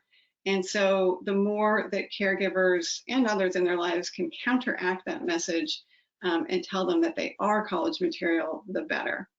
And lastly is reinforcing something called a growth mindset. So what does that mean? There's this concept of growth mindset versus fixed mindset. So in a fixed mindset, somebody believes that their qualities are really fixed traits that they cannot change. They believe that success is a result of inborn talent rather than practice or effort. They think somebody's either smart or they're not smart. So if a young person has this mindset and does poorly on a math test, he may translate that into I'm stupid, I'm bad at math, and that can't change. A growth mindset, alternatively, is when somebody has a belief that their learning intelligence can grow with time and experience. When people believe that they can get smarter, they realize that this actually has an effect on their success. So they put in extra time, leading to higher achievement. And it's kind of a self-fulfilling prophecy. And so in this scenario, if somebody does poorly on a math test, they might think, well, I did poorly on this test, but if I study harder, I think that I can improve. And caregivers can reinforce this growth mindset. So rewarding students for their efforts and their actions. And it's better to not just talk in generalities to say, oh, you're really smart, but to actually hone in on something really specific. So for example, for the young man who did poorly on the math test and thinks he's stupid, his caregiver could identify maybe areas that he does well at. Let's say he's a really good artist. He likes drawing and he's practiced a lot over time. And the caregiver can point out that he's gotten a lot better at drawing because of his practice. And so why wouldn't he be able to get better at math as well by practicing and putting in the effort? Another strategy is something called a PACE attitude. So PACE stands for playfulness, acceptance, curiosity, and empathy. All really important traits for caregivers to bring to their interactions with young people. So playfulness is just, a willingness to laugh, joke, play, even in difficult situations. And this can pull somebody out of like fight or flight mode in response to maybe a traumatic situation. And it's not about being funny all the time or making jokes if the child is sad, but just helping young people to be more open to the positive experiences in their life. Acceptance is the next one, which really can build a context for safety and connection. And accepting doesn't mean agreeing with or supporting every belief or decision a young person makes, but it's recognizing the reality of what's present and actively communicating that you accept that this is the young person's point of view and their beliefs and their perceptions without judgment. Curiosity, I like to think of curiosity really as kind of the opposite of judgment. And if a young person has an attitude or a belief, maybe they're saying, I can't go to college or college is stupid or something like that, rather than come to that with some sort of judgment about that belief, or maybe they're saying, well, I'm just going to become a DJ. I don't need to go to college. And you're thinking to yourself, well, that's a crazy idea, you know, and you're never going to make it in that, it's not realistic. To ask questions and to be curious and ask them, you know, well, tell me why you feel that way, or what do you think is going on with that, or, you know, really to dive in with true curiosity to understand where the young person is coming from. And then empathy, we all like to feel understood. That's a pretty universal human quality, to just, you know, something as simple as like, wow, it sounds like that experience you're having right now is really frustrating. That just sounds like it must be really hard to go through right now. You know, just empathizing on a very human feeling level can make such a huge difference and really make a young person feel like they're not alone, and perhaps then open them up to a broader set of ideas. Next, I want to talk about the idea of creating a college-going culture in the home. And, you know, some of you may have experienced this yourself at home, some not, but there's certainly lots of folks who will talk about in their own households, it was just an expectation that they were going to college. It wasn't even a question, really. And so that serves as a super strong motivator when it's just clear that, like, this is a place where the people that live in this house, the young people in this house, go on to college. And whether or not the caregiver themselves experienced post-secondary education doesn't matter. You can still create a college-going culture in the home, regardless of your own personal experience. And it really just is about sharing a positive attitude towards post-secondary education and engaging in activities in the home that encourage learning, helping the child to achieve success in schoolwork, and involving college in their lives. So what does that mean? One is setting high expectations regardless of past academic performance, and consistently expressing the expectation that students will graduate from high school and go on to college. And so this is something that's known as the Expectancy Advantage, where I'll just give you an example of one experiment where at a school at the beginning of the year, teachers were led to believe that a randomly group of students were showing signs of a spurt in intellectual growth. And at the end of the year, those students, in line with the teacher's expectations, had more intellectual growth and did better. And in fact, those students were selected at random. There was no spurt of intellectual growth going on, but the fact that that teacher had an expectation of those students actually influenced then how they went on to do. In contrast, there's been other experiments that show that caregivers who give little encouragement or support for educational achievement, that can contribute to poor academic outcomes. So consistently expressing this message, saying things like when you go to college rather than if you go to college, can be enormously helpful. Some other ideas: you can attend college tours with young people, or college fairs, or different events on colleges. Online, you can do virtual tours now of colleges. You can connect youth to foster care alumni. Most colleges now have foster care programs and would be happy, I'm sure, to bring, you know, if you bring a student to their school, to connect them to other peers who can share peer-to-peer what it's like to attend college. You know, in terms of going to events, you can go to sports games or concerts on the college campus. You can explain the differences between college and high school, especially for a young person who maybe doesn't particularly like high school or didn't do that well. You can tell them how college has flexible schedules. Students can pick their own classes and what time of day they want to go. There's a much wider range of course options for them. You can show them that chart we showed in the beginning of how much more money they can make. That can definitely be a motivator for a lot of young people. And you can talk about some of the non-academic benefits, like more career options, less likely to be unemployed, meet new friends, join clubs, have a social life.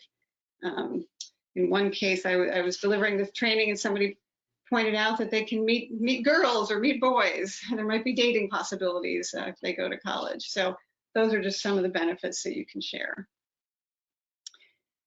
Another idea is to keep youth accountable. So regularly asking about how they're doing in school, asking, you know, and not just how was school, which they're probably going to say fine, but something like, what did you learn today? Or, you know, how did you do on the math test? And really kind of tracking how they're doing.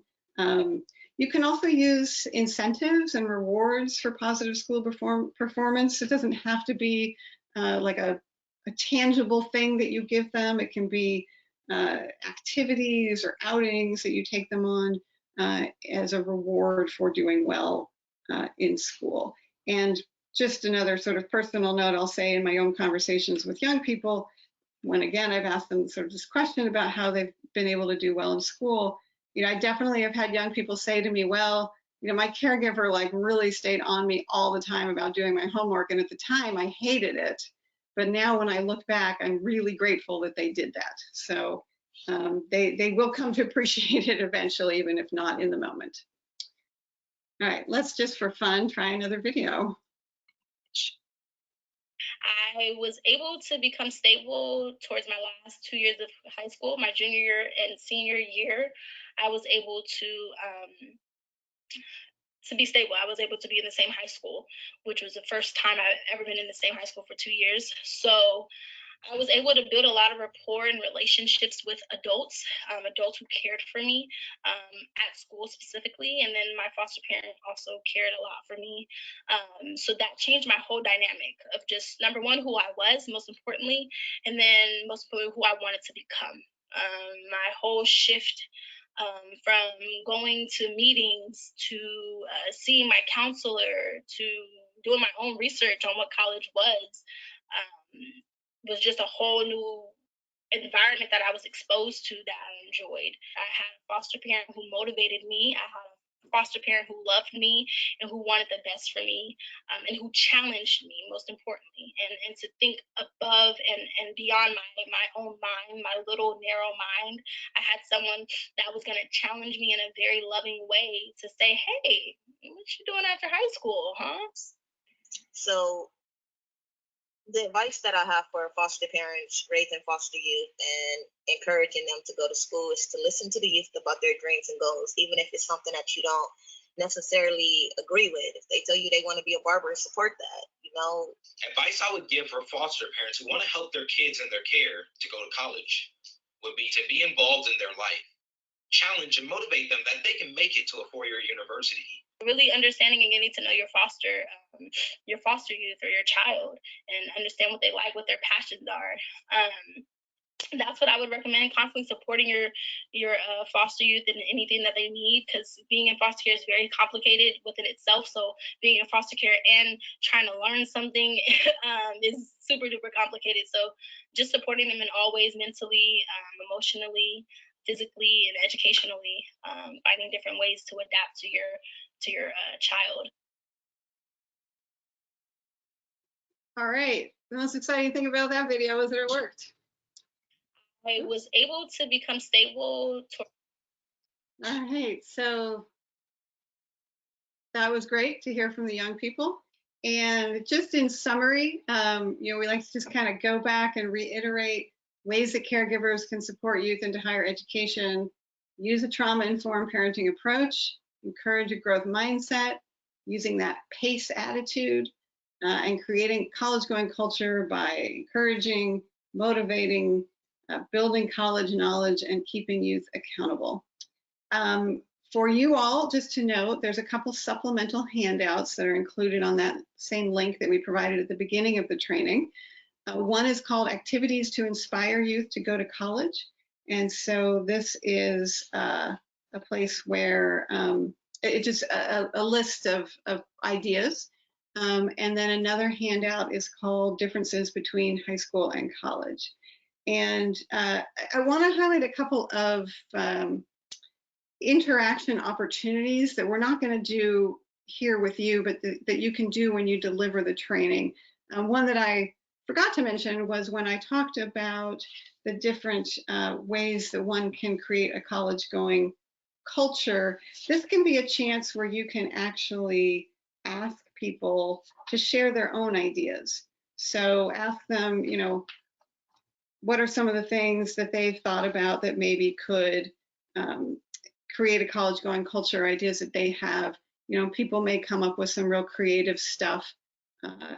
I was doing a training like this once for social workers, actually a little bit different, but one talked about how she had tracked where all of the youth on her caseload had gone to college and put the pennants from each of those colleges up in her office all around the room. So anytime somebody walked into her office, they saw all of these college logos and were like, what's with all the college logos? And she was able to say, this is where all the youth on my caseload have gone on to go to college. So people come up with really creative ideas. So you can do that either through Zoom in the chat, or if you're doing the training live, just ask people to share their ideas. And then, yeah, so that's kind of, or you can do that same activity actually on this slide as you get to the end of this section. All right, so we're going to take a break. We know we've been talking a long time, so we're going to go ahead and take 5 minutes, Jessica? We'll take a 10-minute break and come back at 12 o'clock. It's 11:50 right now, and then we'll start promptly at 12.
Not that, really.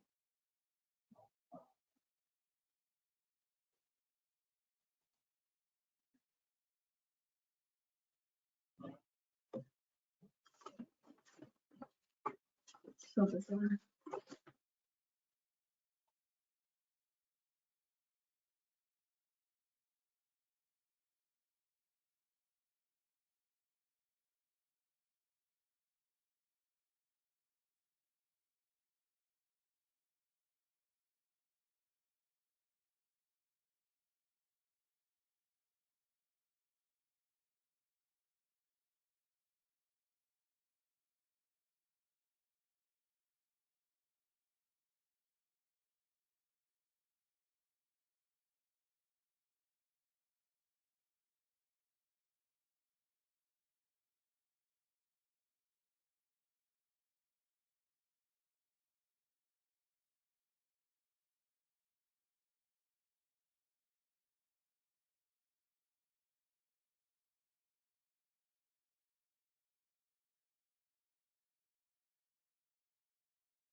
All right, folks, welcome back. Hope you had a good 10 minutes. We're going to jump right back in. So now I'm going to talk about understanding what's available through higher education.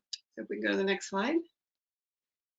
So there's a handout that goes with this, and we've got this lovely graphic here to walk people through the different pathways through higher education. So if a student is starting in high school, you can see that they can go get their high school diploma and go straight to a four-year college or university, which is kind of considered a more traditional path. They can get a GED or a high school diploma and go to a community college. That allows them to get an associate degree or transfer to a four-year university where they can go on to get a bachelor's degree. There's also separate career and technical education programs, and I'm going to talk about that in a minute.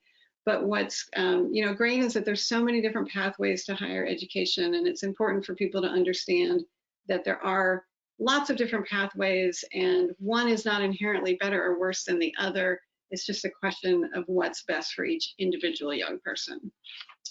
So the next slide. So career and technical education, people aren't necessarily as familiar with this. These can be shorter programs, like 6 to 12 months, in a range of fields like engineering, construction, culinary arts, computer programming, healthcare, so many different kinds of jobs. You can become a website developer, a dental hygienist, a cosmetologist, a construction inspector, something called a diagnostic medical sonographer, things you've never even heard of. And so sometimes these programs are real short term, and you can get financial aid for them and go on to make a lot of money. So like at LA Trade Tech, you can get a certificate in plumbing from LA Trade Tech and make $60,000 a year. And it's important to share that these are offered at community colleges, which foster youth almost always can attend for free. There's also programs like Job Corps, where youth can live on site. It's a free residential program where they get career skills from things like construction management, water management, office administration, all kinds of different options. Next slide. We offer a warning about proprietary or for-profit vocational schools. These are the ones that you sometimes see advertised on television, like DeVry and ITT Technical Institute. Many of them have actually been shut down in recent years. And a lot of these campuses, they're much more expensive than community colleges. Students exit with really high rates of student debt, very poor job outcomes. Some are even under federal investigation. And so they can be very appealing to a young person who doesn't necessarily understand how expensive they are and how much loans they'll have to take out. So we want to make sure that if anybody's exploring one of these private schools, that they understand that typically those same credentials can be achieved at a community college for much, much, much less money. And in the trainer's notes, there is some information about a website that you can look at to get a sense of which of these programs have actually been excluded from financial aid by the state of California because of their poor outcomes. So if we go on to the next slide, this is another interactive exercise that you can do with folks. We're gonna, if you do this, you can sort of do either polling if you're doing it online, or ask people to raise their hands for options if you're doing it in person. We're gonna skip the polling right now in the interest of time. We lost a little bit of time with our technological problems, but let's just go through these really quick. So the first one is, which types of campuses have a selective admissions process that requires testing and essays? So just think to yourself, is that a statement that's true for community college, a public four-year institution, or a private college or university? And then the animation on the slide will bring up the answer. Public four-year and private colleges or universities typically have a selective admissions process. Community colleges, and this is really important for people to know, have no minimum GPA requirements, no admissions tests, no essays. It's really open access. The second statement is, which types of campuses offer housing typically, for example, school dorms? So think to yourself for a minute, of these three types, which ones do you think typically offer housing? And the answer is, again, public four-year universities and private colleges or universities. Almost all public four-year and private four-year institutions do offer on-campus housing. Community colleges do not typically have housing. There are a handful of rural campuses that do offer housing, but most community colleges don't offer housing. The next statement is, which types of institutions require students to have a passing grade in specific high school classes to be admitted? So think the answer to that for a minute. All right, the answer is public four-year and private colleges and universities. And so this is where we're going to introduce the concept of A through G courses, which we're going to talk about a little bit more in the next section. But just to note that the university systems typically do require that students take particular classes and that they pass those classes to be admitted, whereas at the community colleges, that's not the case. And then last but not least, which types of institutions offer multiple degree or certificate options, such as career and technical education? And the answer there is our beloved community colleges. So at the four-year universities typically offer a single path, which is a bachelor's degree 4-year path. Whereas the community colleges, as I talked about before, there can be short-term certificates, there can be 2-year degrees in different fields known as associate degrees, or they can prepare somebody to transfer to a 4-year institution. So lots of different possibilities. All right, I'm going to turn it now back over to Jessica. Thanks, Debbie. So now that our caregivers have a general sense of the different college pathways, we want to think about how a caregiver can help a youth figure out which pathway is best for them. And, you know, it really depends on a lot of factors: their interests, their goals, what careers they want to do, their learning styles. And again, it's not that one pathway is any better than the other. It's really about finding the one that's the best fit for that youth and their interests. And also to keep in mind, it's not a linear path. You know, you might want to start with helping them figure out their interest and career goals, but it doesn't always work that way. And their goals and their interests are going to change along the way. I think at one point I wanted to be an illustrator for children's books, and then I wanted to be an FBI agent. And now, you know, here I am in the social work field, but my interests and goals changed throughout my childhood and young adulthood. So there's a lot of tools that caregivers can use to help them explore what their career goals are. And ideally, when you start with helping youth first experience and explore what their interests are, then it'll help increase their motivation in school and really have more meaning and drive as to why they're in school, why are they doing these courses, if they can think about maybe a career that they're working towards, that they're interested in, that this educational path will help them achieve. You know, also helping them figure out the right career path and getting them on the right post-secondary education path will help them hopefully avoid choosing the wrong degree. You know, no need to waste their time or their money in a 4-year program if, for example, the career that they want to do only requires a certificate. So here are some examples of tools that are out there that caregivers can use. We also have the accompanying handout, which has a summary of a lot of these college and career readiness tools that you can give to the caregivers. And this is really a great activity for caregivers to do together with their youth, really to help build that rapport and relationship with them as well. And some of these tools are a great place to start for youth who have no idea yet what they want to do. Gladio is a great website to help them look at their interests and what kind of jobs are out there based on their interests.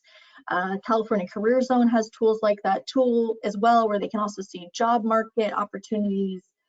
So a lot of tools that are available, and one of them on the slide is coming soon, a youth career guide and caregiver companion guide created by the LA Opportunity Youth Collaborative. It's near completion and it'll be posted on our website as well once that is complete. But what I wanted to do is, you know, create an opportunity to show you one of these tools. And I recommend that you do this in your trainings as well. So one of the tools we're going to demonstrate is on California Career Zone. If you click Discover Possibilities. And so I'm going to take us over there right now and do a quick demo so you can get a sense of what one of these tools might look like. So let me switch us over. All right, so if you click on Discover Possibilities, we're going to do the Interest Profiler. And we'll click New Interest Profile. We're going to do the short one, the 30-question one for the sake of time. It's going to ask the youth a series of questions about things and see if they like these things or don't like these things. There's really no wrong answer, right? Do you like to build kitchen cabinets? And so I'm just randomly going to go through these and select different responses. Helps gauge what their interests are in different types of tasks.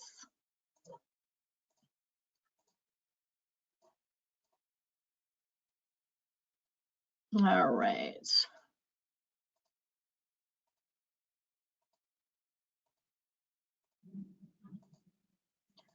Almost there. So then after the youth does these 30 questions,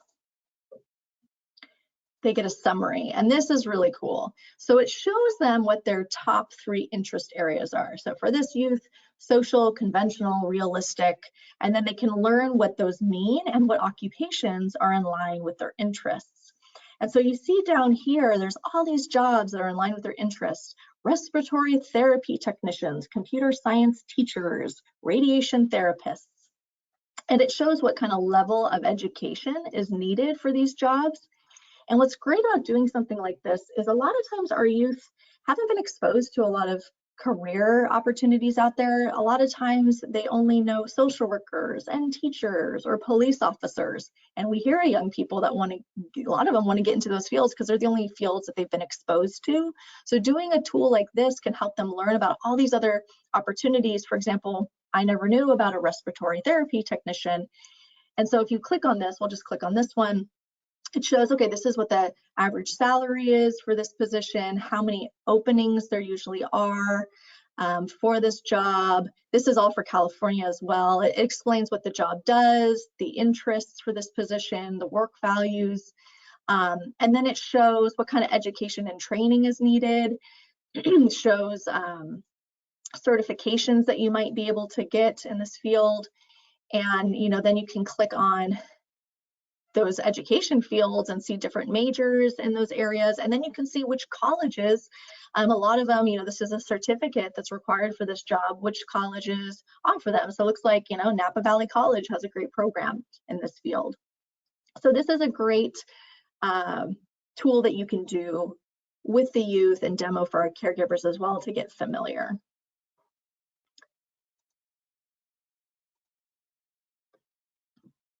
So there's other tools out there as well, and some of these tools can be used for reality testing. So when we're thinking about career exploration and what those conversations look like with young people, there's certain things that we want them to be thinking about. What does this particular job or this field pay, and how does that compare to the cost of living and what lifestyle the youth wants? Sometimes you can backwards map a little bit, help them think about what lifestyle they want, and this budget tool and California Career Zone is a great tool to do that, where they could figure out, this is the life I want, and then how much money do I need to make to be able to afford this lifestyle? And then you can help them think, okay, then what jobs out there make this type of money, and what education is required to achieve that job? And so they can start thinking about the education requirements, the costs of the different programs, and what the job market really looks like for these fields as well. And so we have a few tools on there. The living wage calculator shows the cost of living in your community. So that can be a little reality testing to see how expensive it is maybe to live in a city like San Francisco or LA.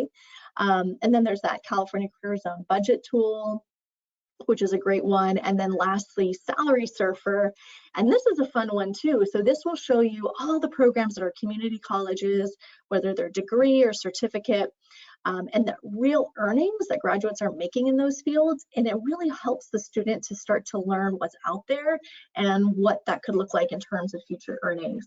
So what I recommend, if you're doing this with caregivers, is to give them an opportunity to explore some of these tools, have them pair up, whether it's, through breakout rooms or in person, and start, get on their smartphone and playing around to some of these websites, maybe have them prepare, pretend maybe one of them's a youth, one of them's a caregiver, so they can get familiar, because I think the more familiar they are with these tools, it's going to be better if they're engaging with the youth with them. But one I'll just show you really quick is the Salary Surfer tool. And this is again through the community colleges. I'll show you my screen real quick.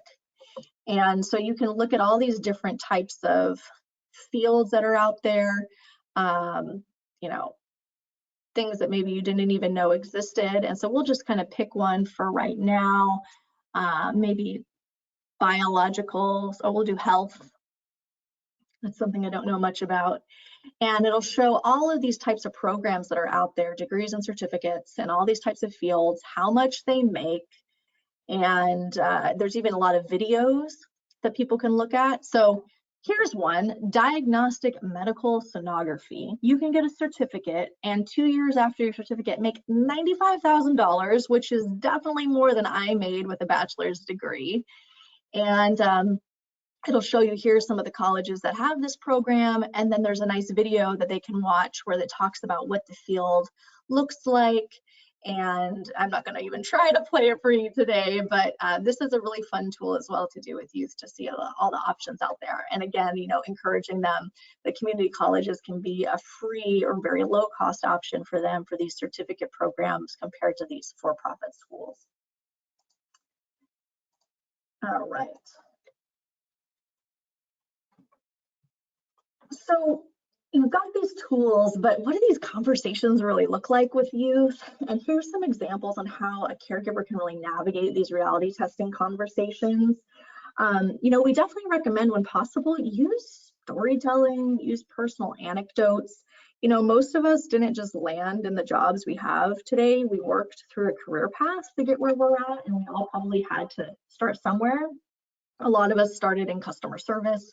One of my first jobs was at Big Five Sporting Goods, you know, working at the cash register, and using these as examples to show them how these, you know, entry-level jobs can really help them develop skills that will be useful to them in their career path, help them figure out what they like, what they don't like. And I think it can also help to normalize their experiences when we can use those kind of personal examples. When also possible, stick to the facts. You know, this is an opportunity to share a lot of the information we've gone over in the training, to give them just the facts about, okay, you're interested in this field where this is, you know, this is the cost of the program, or this is the future earnings, here's the cost of living, to really help inform their decision-making process instead of dictating it.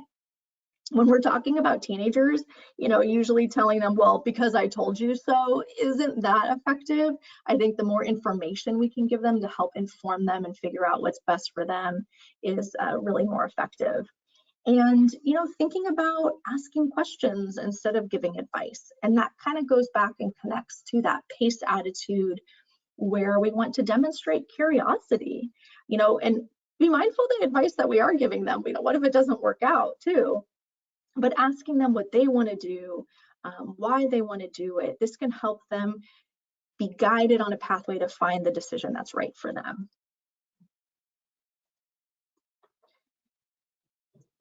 And as you're going through this process with youth, this is also an opportunity to help them then set realistic goals for themselves. Once they've started to think about some of their career interests or their post-secondary education goals, you can help the youth think about both their short-term and long-term goals. Now, long-term doesn't need to be, where do you see yourself in 10 years? Because most 11-year-olds probably have no idea. But this can be, you know, what do you think about for the next year ahead? Maybe that's their long-term goal.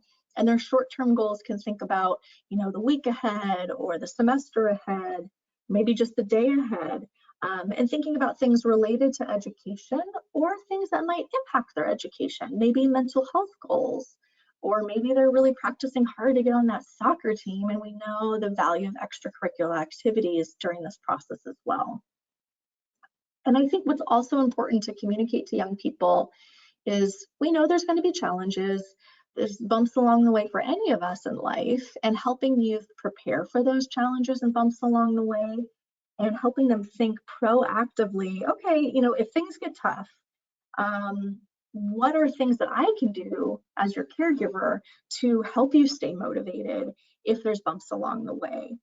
What kind of supports and resources are going to be helpful to you? And this is particularly important because, especially if youth, because of their trauma, are in fight or flight mode, they're going to have a hard time thinking about what they should do or who to ask for help. And so if you talk about these things ahead of time, then you're really in a good position to help prepare them even during the more difficult times ahead. So, you know, we've talked about, here's the different college pathways that are out there, including career and technical education. And we've talked about different tools you can use with youth to help them explore which pathway is right for them.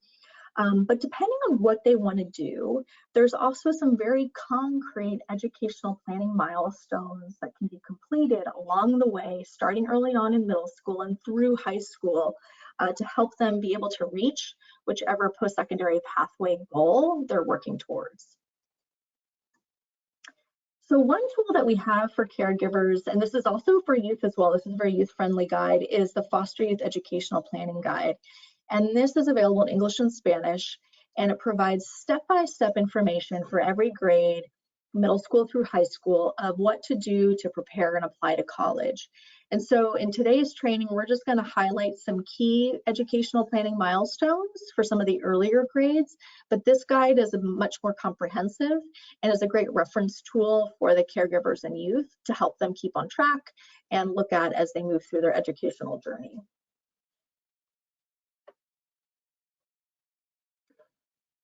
But keep in mind, you know, these are recommendations, and we want to remember that for our youth in care, sometimes because of their experiences, their developmental age or emotional age isn't necessarily the same as their chronological age or their grade level. So every youth might be in a different place in their journey and their development. And while we are going to give you these recommendations of things to do in each grade, just think about that, you know, each youth is unique and we really want to meet the youth where they're at. And some youth in that process are just going to need more support along the way. So to start off, here are some key educational planning milestones for grades 6 through 8. I mean, I think the goal in middle school is that youth will really have developed the necessary basic skills like time management, study habits, maintaining regular attendance, test-taking skills. You know, some of these basic foundational skills that will help them be successful in high school and beyond. There's also a handout that's in the attachment for caregivers about how caregivers can really encourage youth to develop these skills. Now, in middle school, youth really, first and foremost, they need to feel comfortable at their school. And so one way that caregivers can do this is encourage their youth to join them in meeting regularly with their school counselors so they can stay connected to their child's progress. This is also a great time to do early college and career exploration, start to figure out about what their interests are, their skills are, see what's kind of out there for them. They could do this in many ways. They could do this by participating in extracurriculars, elective classes, or if there's any job shadowing events or career fairs, or even, as was mentioned earlier, like hop on some websites, let's look at some colleges together. And if, you know, if it's possible too, if there's any high school nights happening at their middle school where they can learn about their local high schools, that's another great activity for caregivers to join in with them. And really help them start to gather all this information in a binder is a good habit to build as they move through high school about, you know, test scores and grades or any volunteer activities and things like that, that they can reference if they're thinking about going to a four-year college down the road and building their resume. So in ninth grade, you know, we want students to continue to build upon these foundational milestones from middle school, right? Still meet with your academic counselor, maintain good attendance, you know, get connected to resources. I think what starts to be unique in ninth grade is that we also want to make sure that they are on track to graduate and that they're enrolled in the right courses to help them reach their educational goals. So a good habit is to be meeting with their counselor every semester. Now, as you'll see in here, these new milestones in yellow for ninth grade, there's something called Enroll in A through G courses. So what are A through G? We mentioned it a little bit before, but in California, our CSUs, our Cal State Universities and UCs require these courses to be completed in high school to be required or considered for admission. So there's a list of specific courses that the youth has to take in a variety of subjects, math, English, history. And if you go to the educational planning guide on page 7, we actually list out what all those courses are. And so for students who are thinking about a 4-year pathway, they need to be in these courses starting early on to have that as an option. So it's really about making sure that not just that the youth is going to school, but that they're also enrolled in the right courses to think about their future down the road. And many times I would hear of youth who just, no one told them about this and they were never enrolled in the right courses and never had that 4-year college pathway in California as an option. Another option, of course, is to visit college campuses, take them on tours, and join any academic enrichment programs.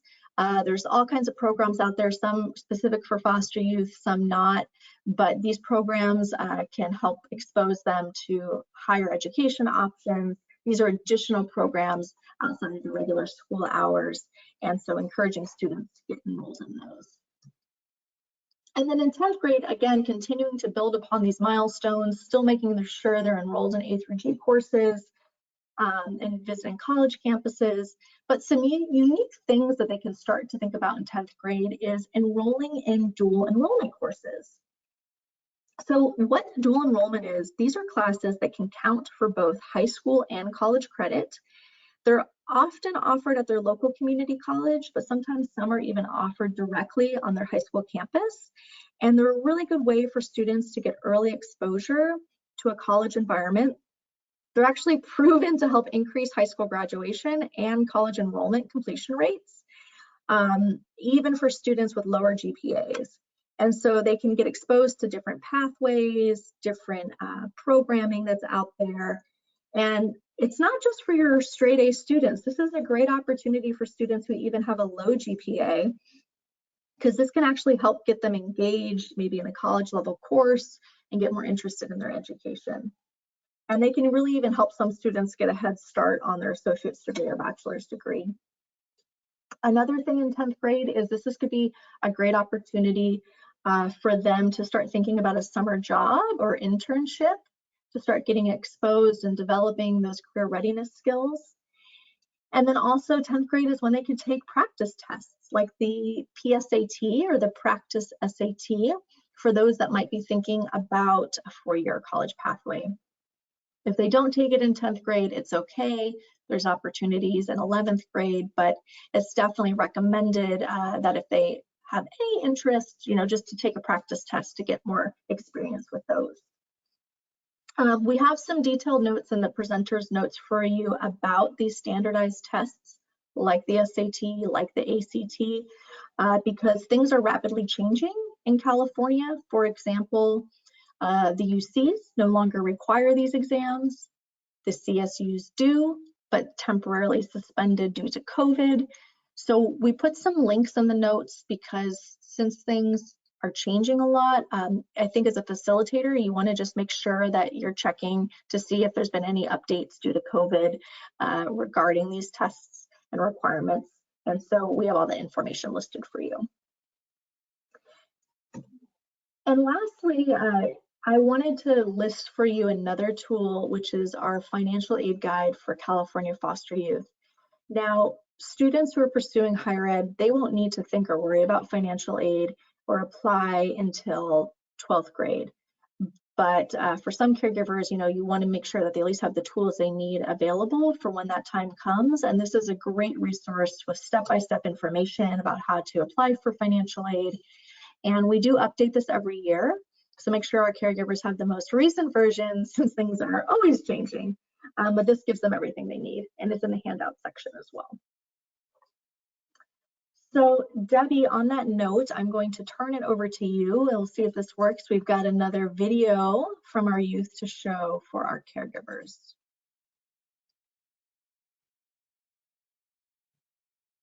All right, so I'm gonna take over as presenter, show the video. Let's give it a try.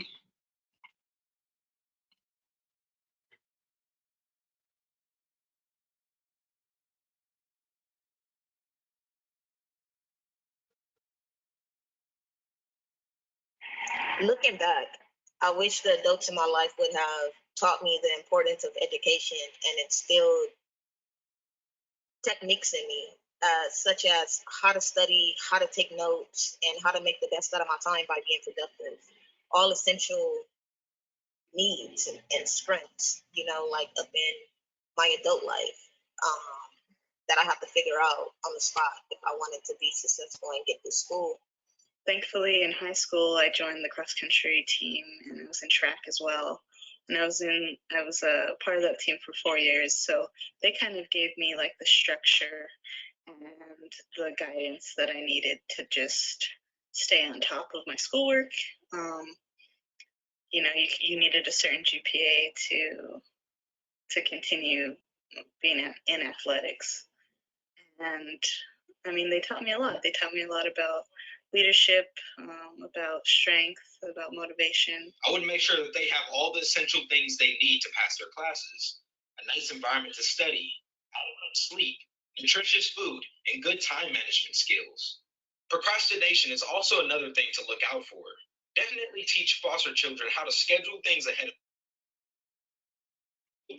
time, how to allot time for school and personal time, and make sure that they are goal setting. Know what colleges they like, and also start thinking about potential careers that they want to explore. For foster parents who have children that are in high school or even in middle school, I would even recommend is really get your children involved. I mean, have them go to any school event that they have. I would even say have especially the high schoolers, sophomore, junior year, going to visit colleges, seeing what it's like to step on a college campus, like go on a tour. I would even recommend going out the state, like maybe making it a summer trip to go on a tour to go visit a college.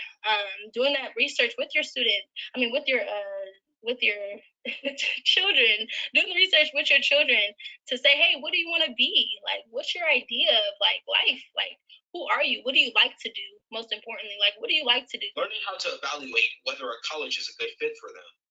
Are they comfortable with being out of state or in state or close to home? Does the college of their choice share the same values as them? And they also can use guidance on just how to apply to college in general, how to get recommendations from professors, knowing how to work around deadlines, and also how to apply for FAFSA. These are all essential things that foster youth could definitely use help with to plan out their path to college. So I saw that now I guess the audio was working and the video wasn't. I decided to just let it play because I think the audio is actually the most important part. Let me see. Oops. All right. Can people see the PowerPoint now? No, it's not showing. I'll go back. Yeah.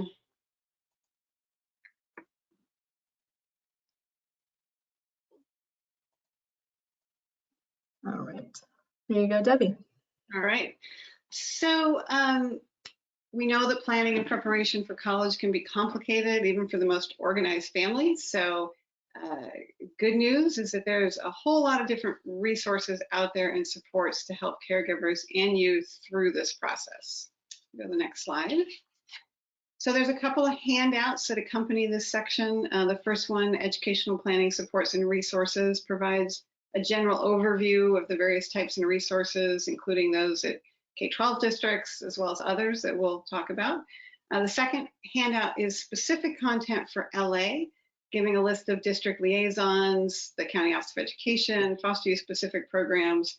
And so if you're using the resource, if you're doing this training outside of LA County, you'll want to update this slide and update and prepare a handout, possibly on your own with the resources in your community. But a few of the resources that are available include academic counselors within the schools who can help make sure students are taking the right courses and they're on track to graduate. They can help students getting a fee waiver for placement exams and connect youth to other academic enrichment programs or tutoring. There's also the Foster Youth District Liaisons, sometimes called AB 490 liaisons. So every district has one of these AB 490 liaisons, and they can help collect transcripts from different schools. If a student changed schools, assist them to obtain partial credits, identify tutoring resources, and assist with determinations on some of the graduation exceptions that are specifically available for foster youth. And in LA, there's the Los Angeles County Office of Education, LACO. They have a foster youth services coordinating program. Every county has a similar program if you're not in Los Angeles. And the link to their program is found on the slide, which also can help connect students to tutoring and other resources. So Yeah, counselors can also assist by attending team meetings and advocating for students upon request. LACO will do that, and other FYSCPs may as well if you're in a different part of the state. So next slide. There's also independent living programs, which are also available in every county, referred to as ILP. This is a voluntary program offered through Child Welfare and Probation Department.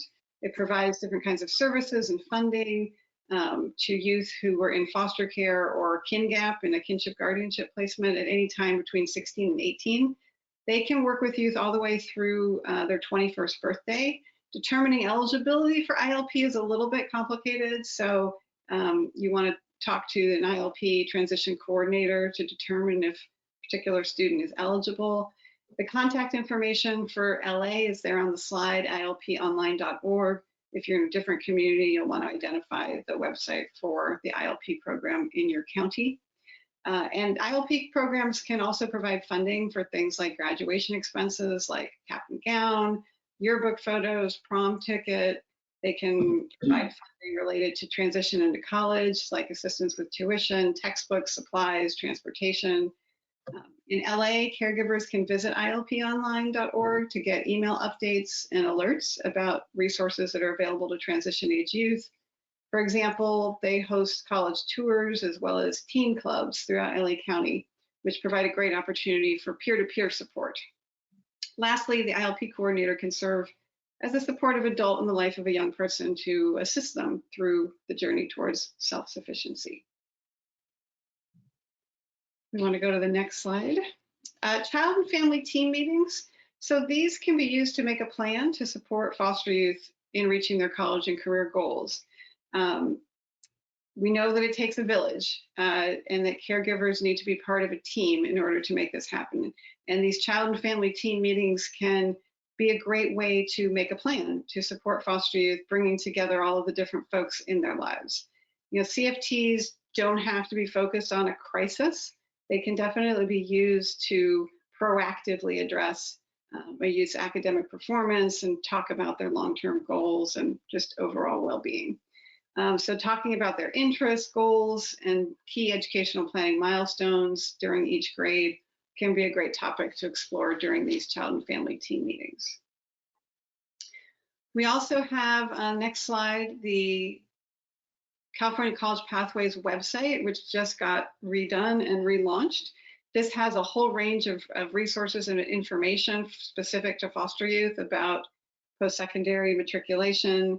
And it also includes a search tool where you can find all of the different foster youth campus support programs across the state at different California colleges and universities, including staff contact information. So the next slide, you know, bottom line is college is possible. And that's the messaging that we want to communicate to caregivers. And in the beginning of the training, we ask you to reflect on concerns or fears you might have about youth attending college. Just like you, youth themselves have their own fears or concerns about attending college. But the good news is there are a lot of resources and supports available to assist youth in their higher education journey. So regardless of academic performance, grades, behaviors, income, college is possible. So this last section, I'm going to just walk through some information about college itself, more practical information. We do get into these in a lot more detail in course 2. But the first fact is that foster youth qualify for a lot of financial aid to assist with college. I mentioned this earlier on. Much of this aid is considered gift aid, which does not need to be repaid. Youth who are in care at any point after the age of 13 or who are in guardianship don't have to report their parents' income on their FAFSA, and so their financial aid is determined based on their own income alone, so they typically qualify for maximum aid. There's also funding available from the Independent Living Program. There are private scholarships, so it absolutely can be affordable for a foster youth to be able to attend college. Next slide. Students with disabilities can go to college. We also talked about this earlier on in the training. All California public colleges and universities have disability services and supports for students, as do most private universities. So students can get all kinds of special accommodations like extended test time, assistance with note taking. Also, most colleges offer mental health resources for students, and the availability of mental health resources is only going to be increasing in the coming years. Next fact to be aware of, most colleges offer support programs for foster youth. So every college has at a minimum a liaison to help support foster youth, and most now offer a much more robust foster youth support program. And these can go by a variety of different names: Next Up, Guardian Scholars, Renaissance Scholars, but they offer a range of supports like counseling, workshops, tutoring. Most of them also do offer additional financial support to students. They can pay for textbooks, transportation, grocery cards, etc. And as we mentioned before, an overview of these programs can be found in the Foster Youth Educational Planning Guide, and you can look up individual programs on the California College Pathways website. The next fact is that students with poor GPA can still go to college. Again, they might not be able to go straight into a four-year university, but community colleges do not have a minimum GPA requirement. It is open access for everyone. Another thing to know about attending college for foster youth is foster youth get some special benefits. They can get priority registration for classes and priority access to on-campus housing. So they are able to register for classes before other students. And so that's great. They can get the times they want, the professors they want. Also, if you're at a UC or a CSU, they have priority access to on-campus housing, and in fact they're entitled to be able to remain in that housing during school, school breaks. So this is really important to know.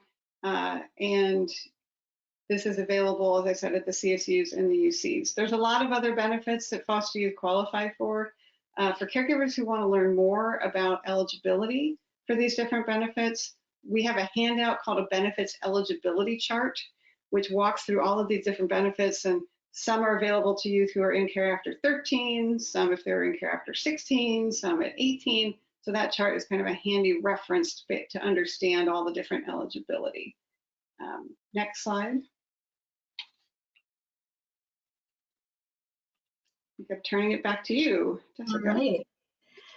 So what we have built in here is a really good closing interactive opportunity for you to use with your caregivers. So of course, we've just covered a lot of material, and what we've put together are 2 different student vignettes that you can provide to your caregivers so that they can actually think about all this information that they've learned and think about how they would apply it to these 2 different student scenarios. So as you remember, there's a link with all the caregiver materials, and within that link, below the handouts are 2 student vignettes that we've put together. So you can provide these vignettes to the caregivers maybe in the chat or print them out if you're doing it in person. Depending on how you're doing on time, there's different ways that you can structure this.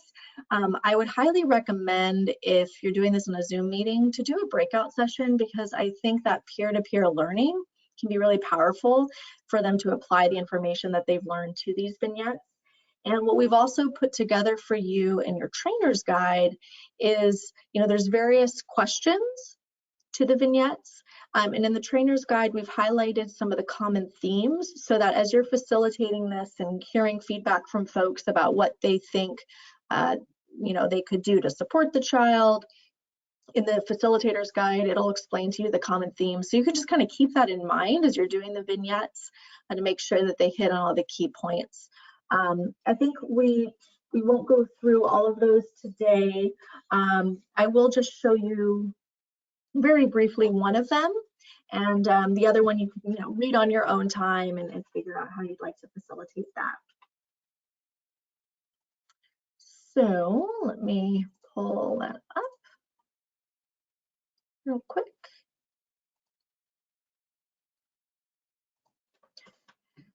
So one vignette that we have here is for Brandon. 14 years old, about to start the 9th grade. He's going to be at a new school. He won't know any of the other students. In middle school, he had to change schools 3 times. He got behind in his classes. He really struggled in math. Sometimes he'd ditch his class to avoid feeling embarrassed. And when you ask Brandon about his math class, he says, "Ugh, I hate that class. I'm no good at math."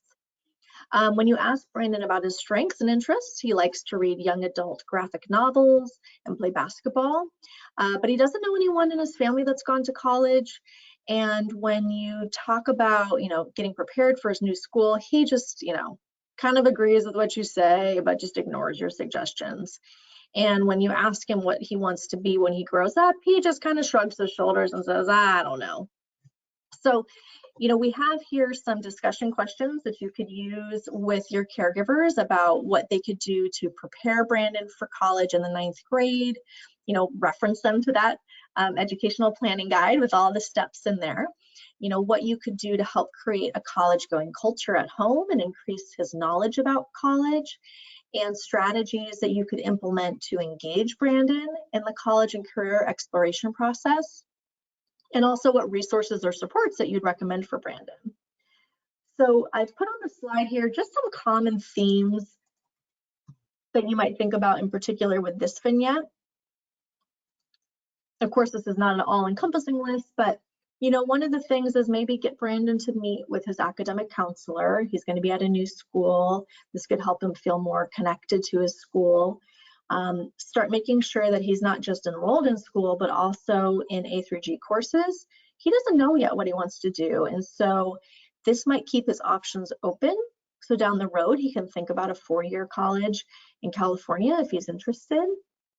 And another way to maybe get him connected to his school, his community, could be these academic enrichment programs like TRIO or AVID, or locally in LA County, we've got United Friends of the Children, and there's so many more. So this could be a good way to maybe start to build new relationships, feel more confident. But he doesn't know anyone that goes to college. He's not really familiar with what a college is, what it offers, how it's different from his current school experience. So again, getting him to go on a college tour, but maybe think creatively. I mean, he's interested in basketball. So if that's where his interests are, let's meet him where he's at. And maybe a way to get him engaged is take him to a local basketball game. And maybe that's his way that he could realize, oh, college is different, or this is fun, and open up his opportunities. I think too, given how he's struggling with math, it's really important to instill that growth mindset and help him realize that it's not that he's not smart, he's not good enough, but with practice, with support and resources, he can develop those skills. And this is where we'd want to connect him to tutoring resources, and where a caregiver might want to think about how to reward his effort. So if he's putting in the time to study or meet with a tutor, we want to think about maybe rewarding those efforts.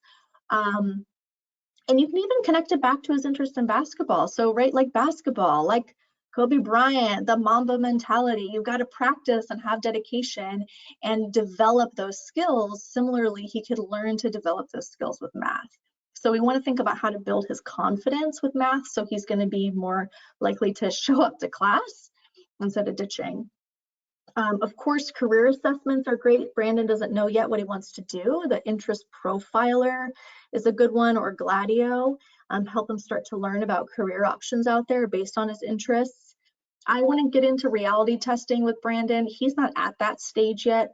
I think really starting from the beginning to help him even realize what his interests and strengths are a good place to start. And using that PACE attitude to have curiosity and have empathy for where he's at, and just try to learn and understand what might be going on for him, and really, validate those experiences.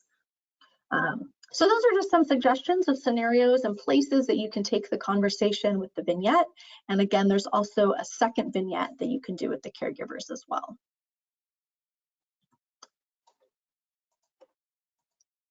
So those are some of the themes from the second vignette, which we won't go over today. I'll let you read that on your own time. But what we do have here is another closing video from our youth. And if I'll turn it over to Debbie to share this video before we close out. Okay, 1 second here to pull it up.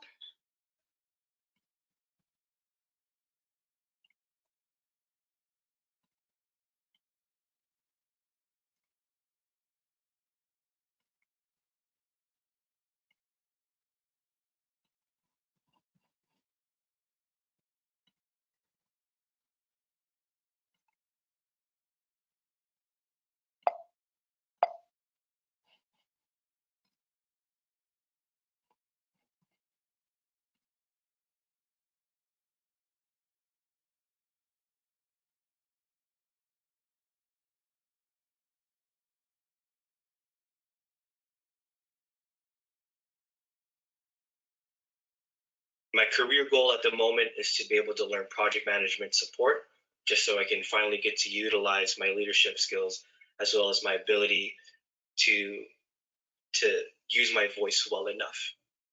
And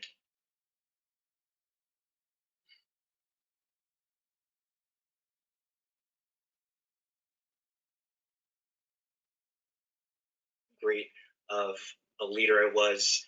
And I also really loved watching technology grow around me.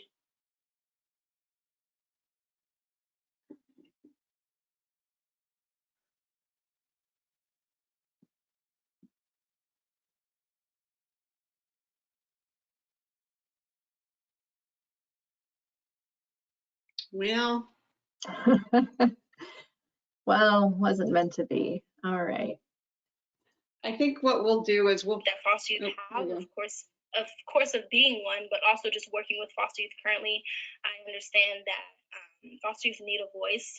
So that's what motivated me to become an attorney. My career goal is to become an IOP, an industrial organizational psychologist. An IOP is a person who contributes to an organization's success by improving the performance, the motivation, job satisfaction, and safety and health and overall well-being of all employees. My interest peaked years ago when I became a taxpayer. I realized a lot of people go to jobs they hate because they need to make a living. I know that our place of employment is our second home, and I decided to be one of the people to make a positive change in the workplace. I was accepted at multiple four-year universities, even my dream school, USC, and I'm about to finish my first semester at USC Marshall School of Business and have already got 4 different internship opportunities at multiple accounting firms for this summer and next summer. Just by being motivated, resilient, and driven. I would like to become a lawyer because of the work that I currently do as an OYC Young Leader / advocate. We just kind of go around and advocating for current and former foster youth, and I think that's really played a big role in me wanting to be a lawyer, just advocating for everyone. And yeah, when it was all said and done, I had gotten accepted into Long Beach. I declared my major as psychology, and it's been a journey. It's been a long, long journey. I was able to get amazing internships, meet my forever friends, have this great relationships with my professors.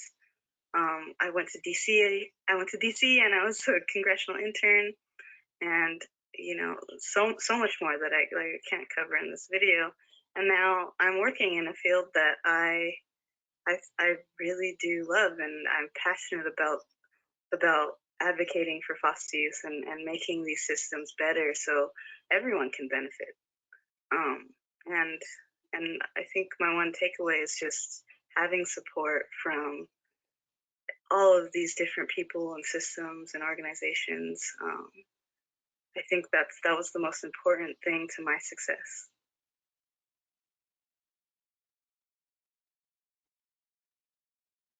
Great. Since we're having a hard time seeing Debbie's screen, we'll go back here to mine. All right.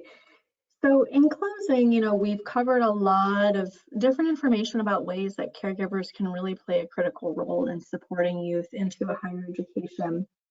And before we leave, we want to use this as an opportunity to think about what we've learned in today's training.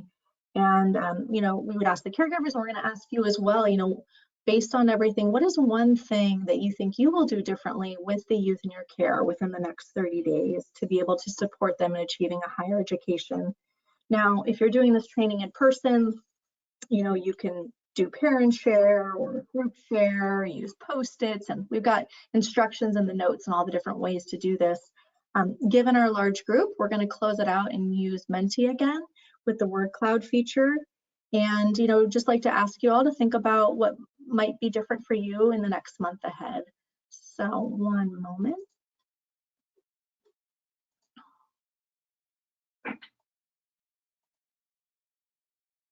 All right.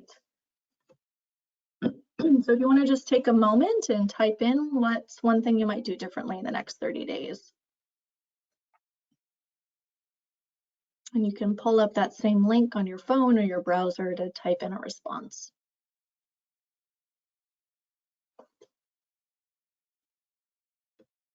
All right, campus tours, virtual tours, great.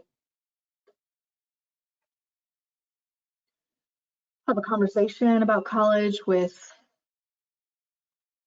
let's see, the youth that our agency serves, try and introduce the growth mindset concept, college tours.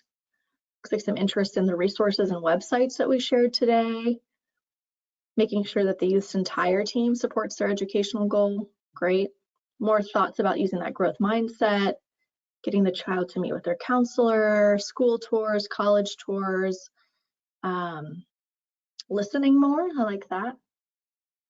Asking more questions instead of giving lectures, these are great. Give everyone just another moment to respond.